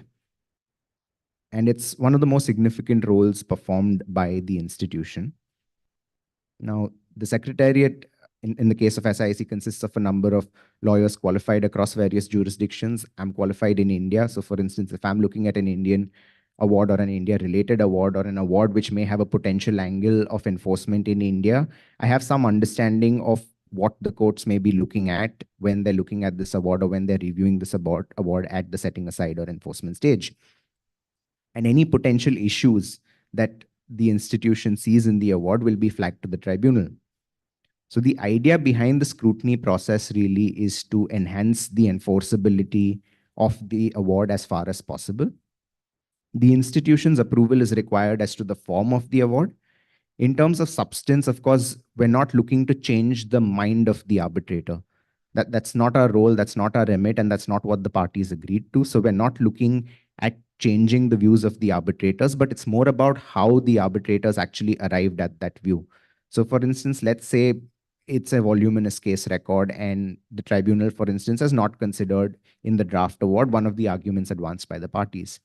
And because the institution has sight of all those arguments, has gone through the pleadings, has gone through the evidence, and has gone through the submissions, the institution will flag to the tribunal that, listen, perhaps this is an argument you also consider and deal with in arriving at your decision, whatever that decision may be, one way or the other. So that's part of the role that we perform. And to this effect, we also have a scrutiny checklist now, which essentially lays down certain steps that a tribunal must follow in all awards. So certain bare minimum standards that every award must comply with. And when a draft award is submitted to us, an arbitrator or the tribunal must check off all the aspects of the scrutiny checklist in submitting the award. This is aimed at facilitating the scrutiny of the award and for making it an even quicker process. Now, all of this, again, like I said, is with a view to enhancing the enforceability of the award. And at this juncture, I really want to speak about some of the statistics that may be of interest to the audience here. And I'm going to look at my notes for this because I'm horrible with numbers. Now, between 2011 to 2022, SIAC has seen 2,169 Indian parties involved in 1,372 disputes. These are India-related disputes, over 1,300 of them in a span of 10 or 11 years. And the total sum in dispute for these matters is well over 20 billion Singapore dollars. And between 2011 to 2022, not a single SIAC award was set aside or refused enforcement by the Indian courts. Now, this really goes to show you just how carefully the institutions look at enhancing the enforceability of the award. That's how careful we are about the procedures involved. And look, like I said, Indian jurisprudence on recognition and enforcement of awards and on setting aside of awards it's progressed a lot now, but historically there were some questions raised about it. And despite that, these are the statistics in respect of an institutional arbitration, which is really what the value add of the institution is. And again, like I said, that's how closely we look at enhancing the enforceability of the award. And that being said, I'd actually like to pose a question to Dr. Moksh, our moderator, about your perspectives on and experiences with enforcing awards and the extent of court intervention that you've seen in awards in India-related matters. That's a nice question. Primarily, it is client's interest whenever any counsel works. So if you perceive that the client interest is not in line with the award that is seen or the award that is awarded to the client, then definitely grounds for challenges are searched researched, identified, and posed. As Rishabh has rightly pointed out, it is not difficult for a dispute resolution lawyer to bring in further dispute. So we are here. But when the award is actually beneficial to my client, like as Asta and Rishabh both pointed out, stating that it is selection based on election. We rank the arbitrator whom we want, and based on our ranking, that is, it was our election, which has resulted in selection of an arbitrator. So I will never bring in a case of perjury where I say this arbitrator has done a great loss to me. And perjury is the primary ground in which an arbitral award can be questioned, be it national, be it international. Now, after that, it is all on substance, which would already be covered in the entire arbitral award. And arbitral awards being challenged in countries is now minimal. But all said and done, having said that, the arbitral jurisprudence is still evolving. We are not at a stage where it is an evolved act or evolved jurisprudence where we see this is the solution for this problem. So it's still evolving stage, but we don't have challenges today so much that a national interest or party's interest is at stake where a challenge comes into picture. And Indian courts precisely are very systematic nowadays in evaluating whether an arbitral award, which is foreign in nature, be challenged or not. They're specific in two aspects. Unless there is an applicability issue, unless I have some assets, we see this in IPR cases where there are assets.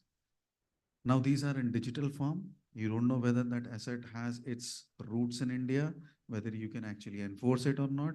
So when there is a question of confusion, in fact, courts also dismiss the petition, stating that fine, on the face of it, we see the award to be correct. We don't see that your grounds of challenge are so substantial that they can be questioning the award in itself. So they dismiss the petition. In the interest of justice, this is done. So I don't actually see the national courts are against foreign awards, but they are against those awards which are, they personally feel that it impacts some government asset or government security, which ideally I think institutions of ICDR as well as SIAC would have addressed it before the award has actually come. So that will not become an issue. That's my perspective of the case. Now, to take it further, I just wanted to further understand, haven't seen this enforceabilities. What other challenges you find which can be resorted through if someone, it's out of regular evaluation question, if someone really comes to ICDR and say, this is my problem, you suggest me with respect to the selection criteria. He or she, the company directly throws the ball in your court and says, I'm not aware of it. I cannot select. Now, what is the piece of advice that you would give to them? What type of advice you would give? Just to clarify, this is not an ICDR arbitration. It's It's an an ad hoc. no, it's an ICTR arbitration which they come, and we have given them a question stating that, these are the criterias in which I am giving you 10 different arbitrators. You choose, you rank, and then you come back to us. Mhm. But then they say, we rank equally all of them. And classically, it may so happen that they rank equally all of them. Then what is the choice? How do you make it? Well, ranking system is such that they won't be able to rank equally, but there are circumstances where this rank, strike and rank does not work. In which case, ICDR makes administrative appointment, which means that the appointment is made by the ICDR. We go through the case, we select the best arbitrator for the particular subject matter, taking in account what the claim in dispute, because if it's a small claim dispute, we have to ensure that the arbitrator is not charging very high. So keeping in mind certain criterias, the amount in claim, the subject matter, the parties involved, we have to make sure that there is a diverse tribunal as well. We have a very famous JZ case in which the diversity issue was risen. So we have to make sure if the parties are from particular jurisdiction, they are well represented in the tribunal as well. So these are certain concerns that, and I'm just pointing out a few. There are various concerns which go through an institution's mind while appointing an arbitrator. In cases where the parties are unable to decide or are unable to go through the list method, strike and rank, then the ICDR will make administrative appointment, which I think Rishabh would mention in his answer as well. And but in case of emergency arbitration, which we'll come to later on, but just touching upon this, in case of emergency arbitration, ICDR has only 1 day to make appointment of an arbitrator because the relief sought is such that we cannot spend weeks in the list method. So in that case, we do administrative appointment only, which means that the ICDR will pick the most suited arbitrator who has the availability to render an emergency award within a short time frame. So these are certain things that we do when we making sure that the arbitrator is also available, has the diary which is not full with other cases, and can spend some time on the case. So it's certain things that go through for administrative appointment as well. Your take on administrative appointments before we actually get into emergency awards.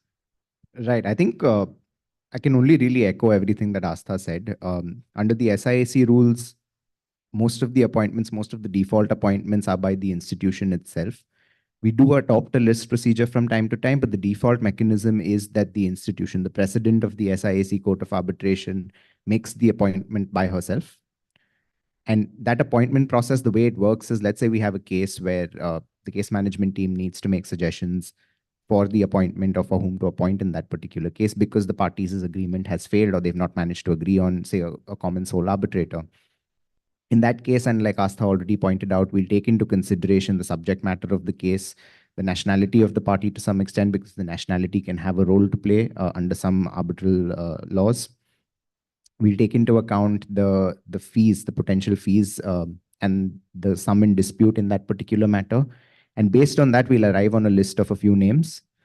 That list will be vetted by the secretariat, which starts with me, goes to my boss, and ultimately we'll put that list before the president of the SIAC Court of Arbitration. And from that list, the president will make the appointment based on any criteria that the parties have agreed and etc. One thing that we're also super careful about is checking for conflicts with potential arbitrators.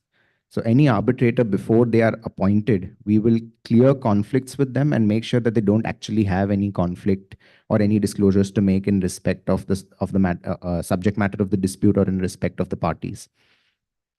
If a candidate is conflicted, it's very unlikely that they'll be appointed unless the parties have agreed to the appointment despite having knowledge of any disclosures that the candidate has to make. So again, like I said, it's quite similar to the considerations that go into the ICDR appointments. We're super careful about it simply because, and going back to the New York Convention, that's one of the grounds where it can potentially lead to complications in the enforcement of an award. Yes, Astha.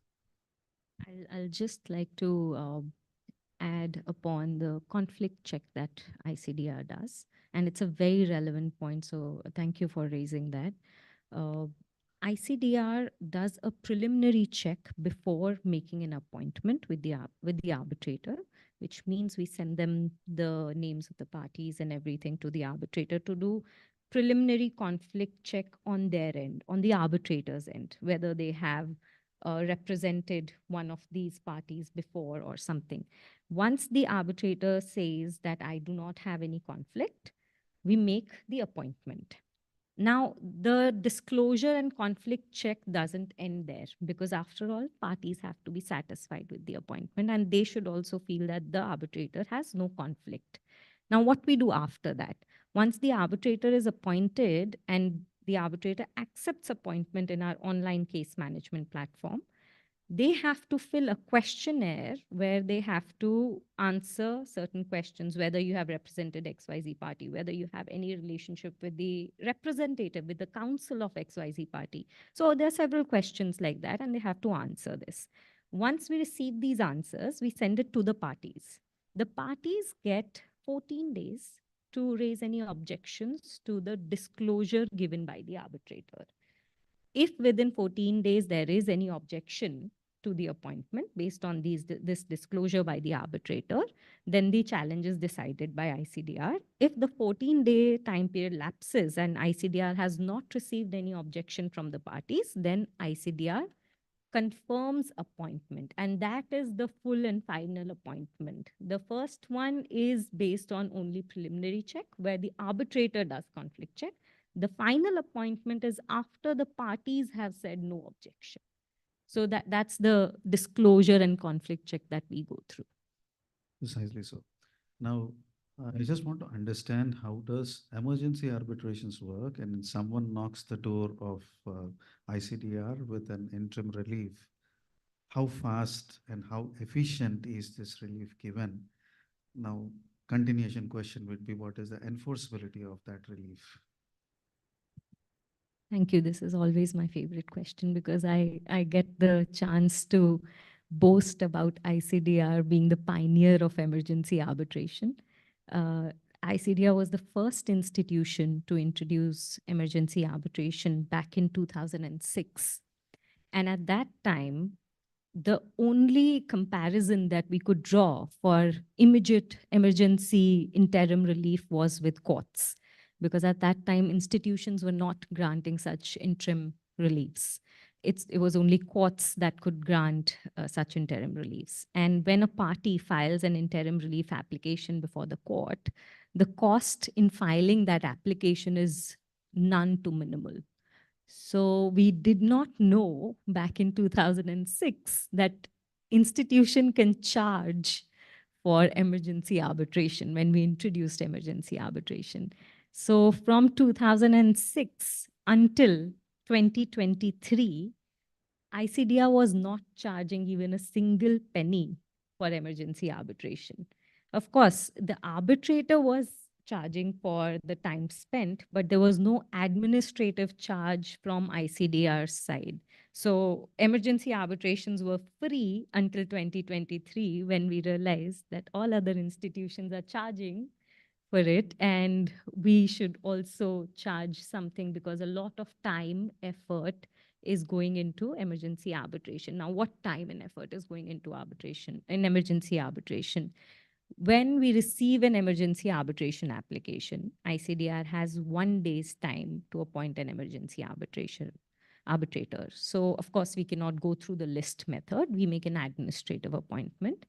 As soon as the emergency arbitrator is appointed, we understand that disclosure and conflict check is very important. So we have retained the regular appointment process of disclosure and conflict check, even for emergency arbitration, which is the same that we do preliminary check before the appointment. Then once the appointment is done, there's a questionnaire the arbitrator has to fill. After the questionnaire is done, the party gets time to object to the appointment based on the disclosure of the arbitrator.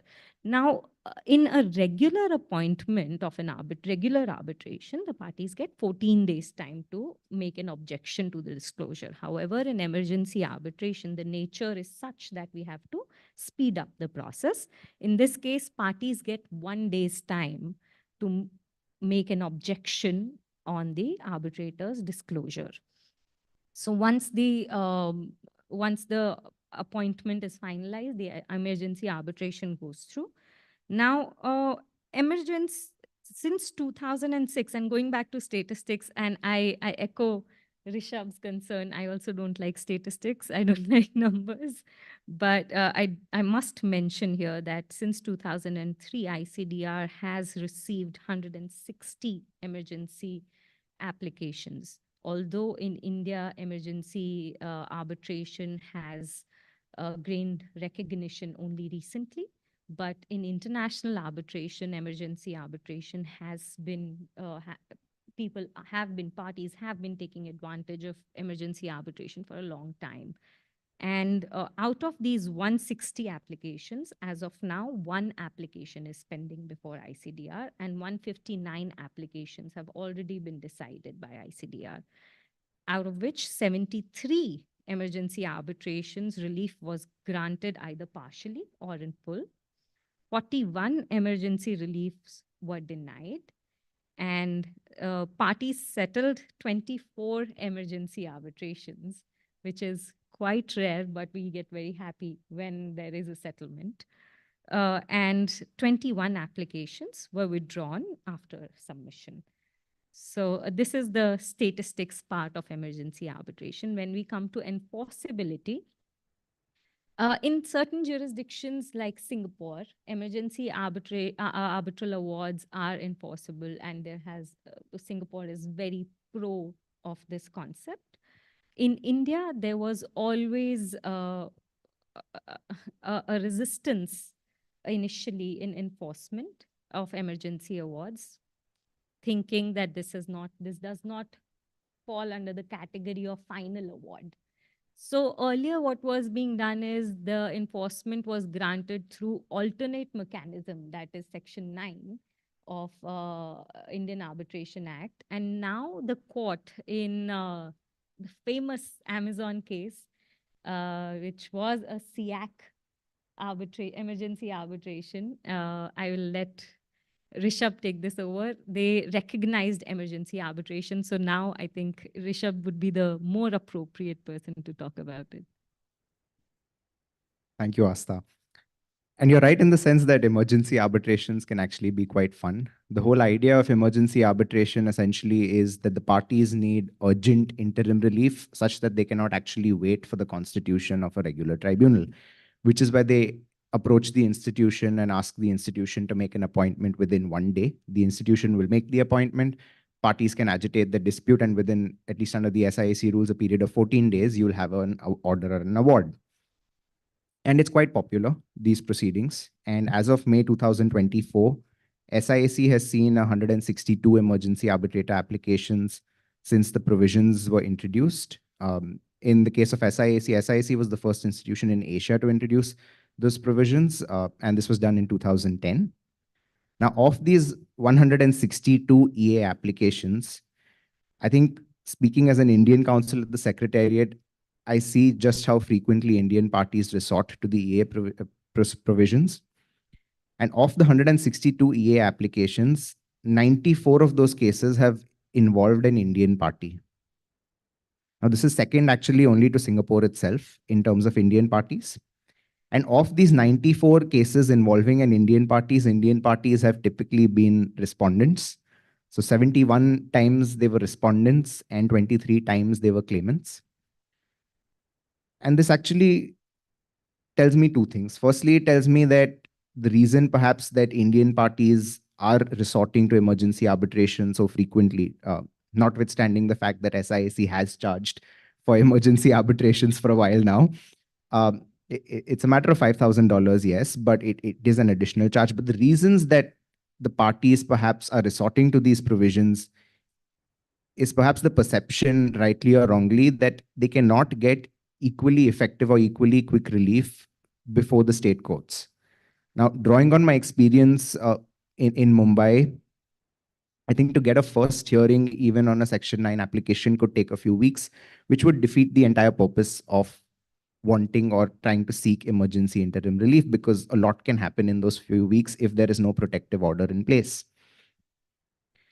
And the second thing, those statistics about Indian parties, what it tells me, and like Astha rightly pointed out, is that it's the Indian courts, and also the fact that Indian parties have so frequently been respondents in the emergency arbitrations, it's only natural that the Indian courts have had several opportunities to deal with the enforceability of the emergency arbitrator awards.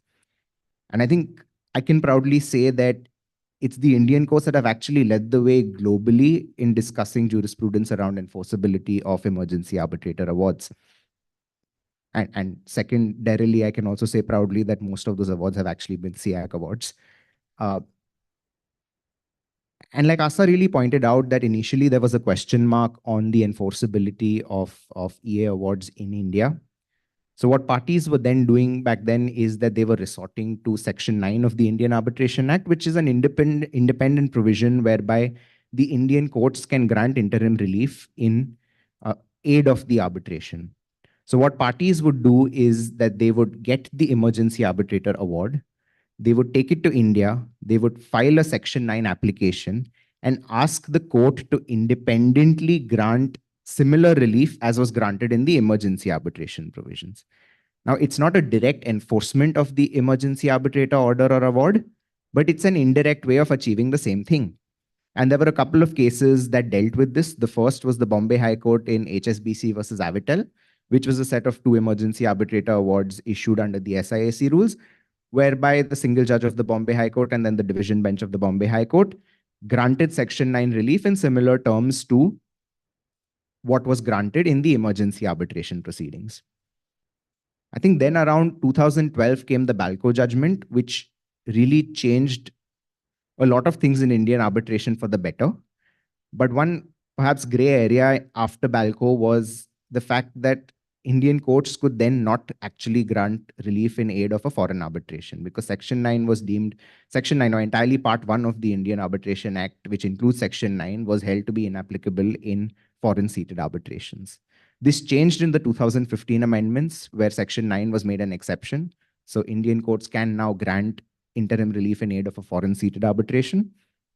And right after that, or shortly after that, was the case of Raffles versus EduComp, which was before the Delhi High Court. And a similar process was followed, whereby similar relief as the emergency relief was granted in terms of Section 9 of the Act.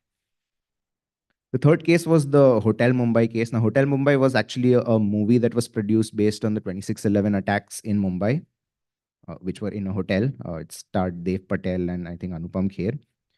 Now, the dispute in that case was the distributor of the movie alleged that the producers had violated their distribution rights in India because the producers wanted to stream the movie on Netflix. So what happened then is the distributors applied for emergency arbitration before SIAC. Emergency relief was granted, and the Bombay High Court did what it did in the previous cases and granted relief under Section 9 in similar terms as that granted by the emergency arbitrator.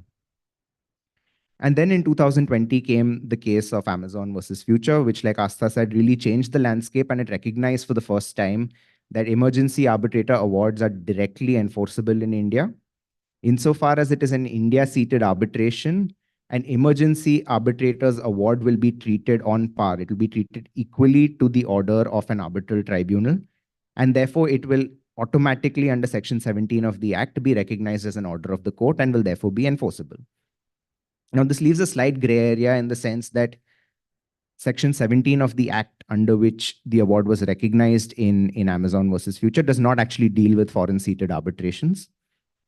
And therefore, the question is, what happens if it is a foreign-seated arbitration and an award needs to be enforced in that respect? An emergency arbitrator award needs to be enforced. Unfortunately, the Indian courts are yet to decide this issue. Perhaps the indirect route can continue to be used in the case of foreign-seated arbitrations, where you apply for a Section 9 independently and then use your emergency arbitrator relief as one of your grounds for seeking that relief and seeking relief in the same terms as the emergency relief. But perhaps that's something that will need to be addressed in the next round of amendments to the legislation as and when they come about.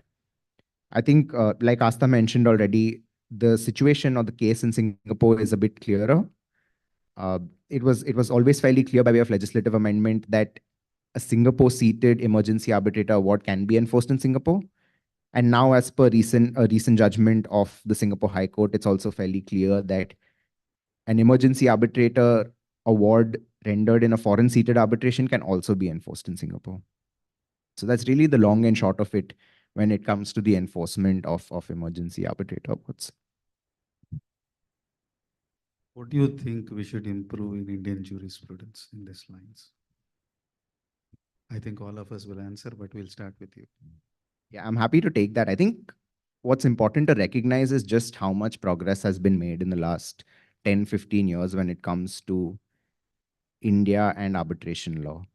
So initially, if you go back to 2002, there was the case of Bhatia International, which was actually quite shocking to the larger arbitration community, because what the Indian courts essentially held over there is that they can also interfere in foreign arbitrations, which was a bit shocking, because essentially they had no role, right, the Indian courts, to interfere in the foreign arbitrations. But Bhatia was also misinterpreted to a great extent, because what the court was trying to there do is say that they wanted to aid and support even a foreign arbitral process. But that, of course, disputes lawyers being disputes lawyers, they twisted that rationale into arguing for more and more intervention in foreign seated arbitral awards.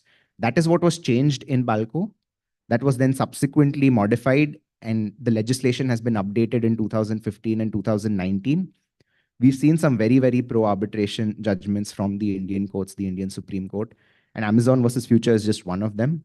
It's like I said, in terms of emergency arbitration, India is actually leading the way in terms of recognizing and enforcing emergency arbitrator awards.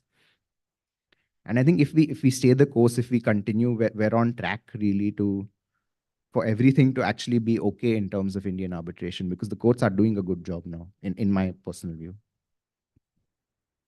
Your views, Asta?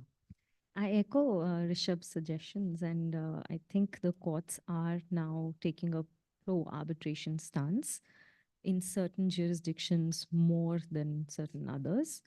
However, if we understand that international arbitration is a global perspective, as the name of our session suggests, it is global, and all jurisdictions should follow the same parameters for enforcement, the same parameters for challenge. It will make much of a difference, because I think I'll give you this just one example where I face problem, and I've been facing this problem since I wrote my thesis, which was seat of arbitration. So just one particular example I'll share, which points how different jurisdictions work differently, which in effect is detrimental to the arbitral awards enforcement. Let's say there is an arbitral award which was seated in UK, and the losing party assets are in India. So as per the seat, the challenge will go in UK courts, and the enforcement being assets being in India, the enforcement will go in India. Now, let's say the subject matter of this award is something which is not arbitrable in India, and it is arbitrable in UK. Now, the UK court, if a challenge is filed before UK court by the losing Indian party, the UK court will dismiss the challenge and will say this award is fine. There's no ground of challenge. Now the other recourse, now the Indian party has to resist enforcement in India when the winning party files for enforcement. Now when the winning party is filing for enforcement, and the subject matter of this arbitral award is non-enforceable, the Indian party will definitely take this ground and resist enforcement, in which case the Indian courts will say that and in most likelihood would say that as per Indian law, this is not an arbitrable subject matter. Hence, we cannot grant enforcement. If that happens, the two jurisdictions are not on the same page. So I think if the certain jurisdictions are right now falling short, and they are taking steps to reach there, they are developing their jurisprudence, but it will take us some time to reach there. So when we reach all at the same level, I think it'll be much easier for international arbitral awards to be enforced. And that is what we should aim. All jurisdictions should be at the same page. That's what I should. So you're more focused on sensitizing jurisdictions since law is sensitized. With this, I think we end the panel discussion. Any questions we are willing to take, or we are happy?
Would like to address? I'm happy to give some preliminary thoughts, really. Kabir is also a senior from college, by the way. So it was nice to bump into him before the session. Uh, but I think from an institutional perspective, and like Astha mentioned earlier, what we'll really focus on is trying to have on record as far as possible that the party was served at all points in time. The party was served when the notice was filed. The party was served when the arbitrator was appointed. The party was given of refusal of enforcement. So we'll try to show, at least from an institutional perspective, and we'll flag to the tribunal that, listen, even in your award, just talk about and mention how that party, the non-participating party, had adequate notice of the proceedings and was given a full opportunity to present its case. So from an institutional perspective, at least, that's what we do to make sure that the arbitration proceedings are not stalled unnecessarily. And at the same time, you also have to balance it with the efficiency of the proceedings. We cannot not have the proceedings. The proceedings cannot come to a halt just because one party doesn't want to participate. So that's really the balance we try to have between giving a party adequate notice and also getting on with the proceedings. Once it goes to the courts, of course, I think Dr. Moksh may have a bit more to add in this respect, unless Astha wishes to add a bit more. Correct.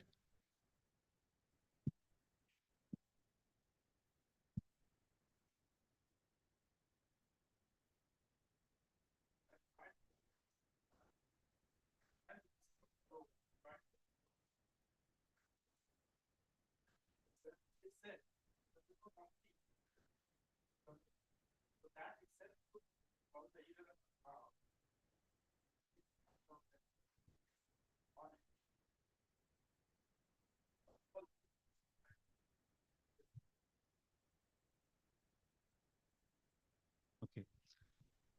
Small, a bit of light in what is being discussed. If I were in your place where I am contest,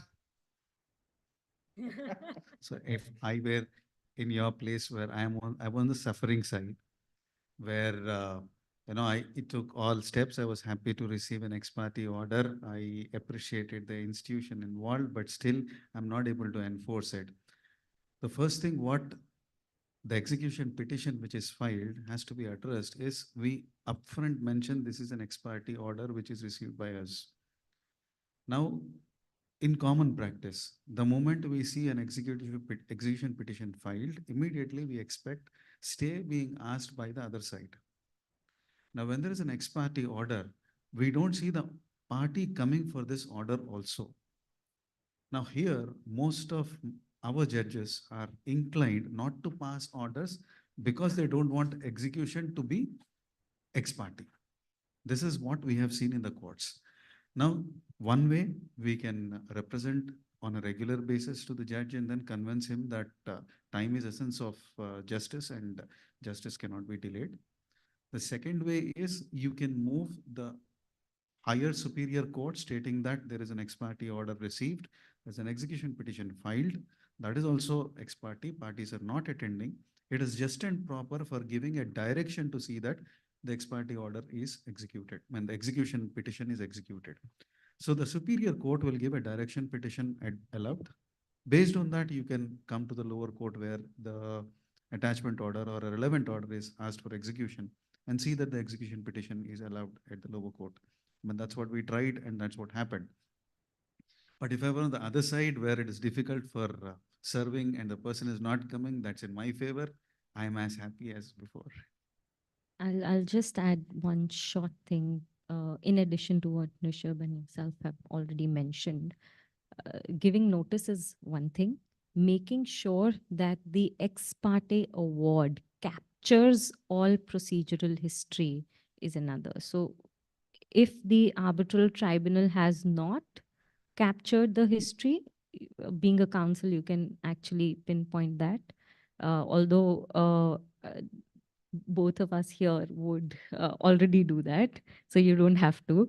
But if it's not by any chance, let's say it's an ad hoc arbitration, then please make sure that the arbitral tribunal mentions that on XY day notice was given. And all, there's one line that we make sure that is there in ex parte cases, is that all necessary steps were taken to serve the party, so that everything is clear and the court knows that the tribunal has taken all steps. We don't see that challenge in institutional arbitrations. It is addressed, dates, steps, everything is mentioned before the award is finally pronounced. That we have seen. But other side, as you have rightly pointed out, for ad hoc arbitrations, we have the issue. Now it's for the wisdom of the arbitrator at that time. I think also if I set aside my neutral institutional hat for a second and put on my dust off and put on my disputes lawyer hat from my litigation days, maybe in legal theory, what you'd want to do is maybe try going after the related entities of the evasive respondent. Try, I don't know, piercing the corporate veil. There are limited circumstances in which the execution court can do that. It's very difficult to do, but I mean, you might as well create some trouble for the other side if you're in that position, I suppose. But again, as an institutional representative, I can't really advise any party on doing pretty much anything. So take that with a pinch of salt. This is purely legal theory on my part.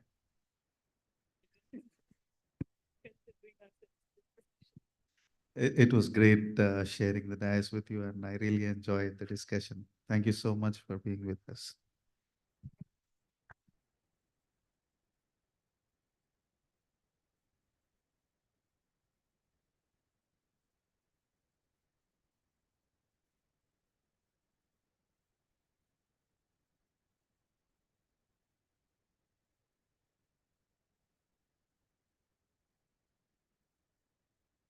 Thank you, everyone, for such a great, insightful session.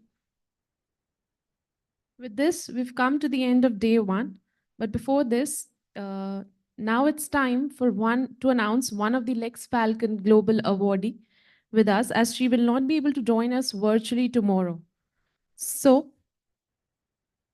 she'll connect with us virtually today. So the leading corporate counsel as compliance expert of the year goes to Ms. Adrika Ghosh, Head of Legal and Compliance at Equizary Consulting LLP.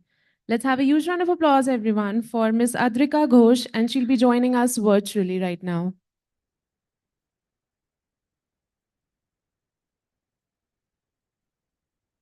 She's the leading corporate counsel as compliant expert of the year.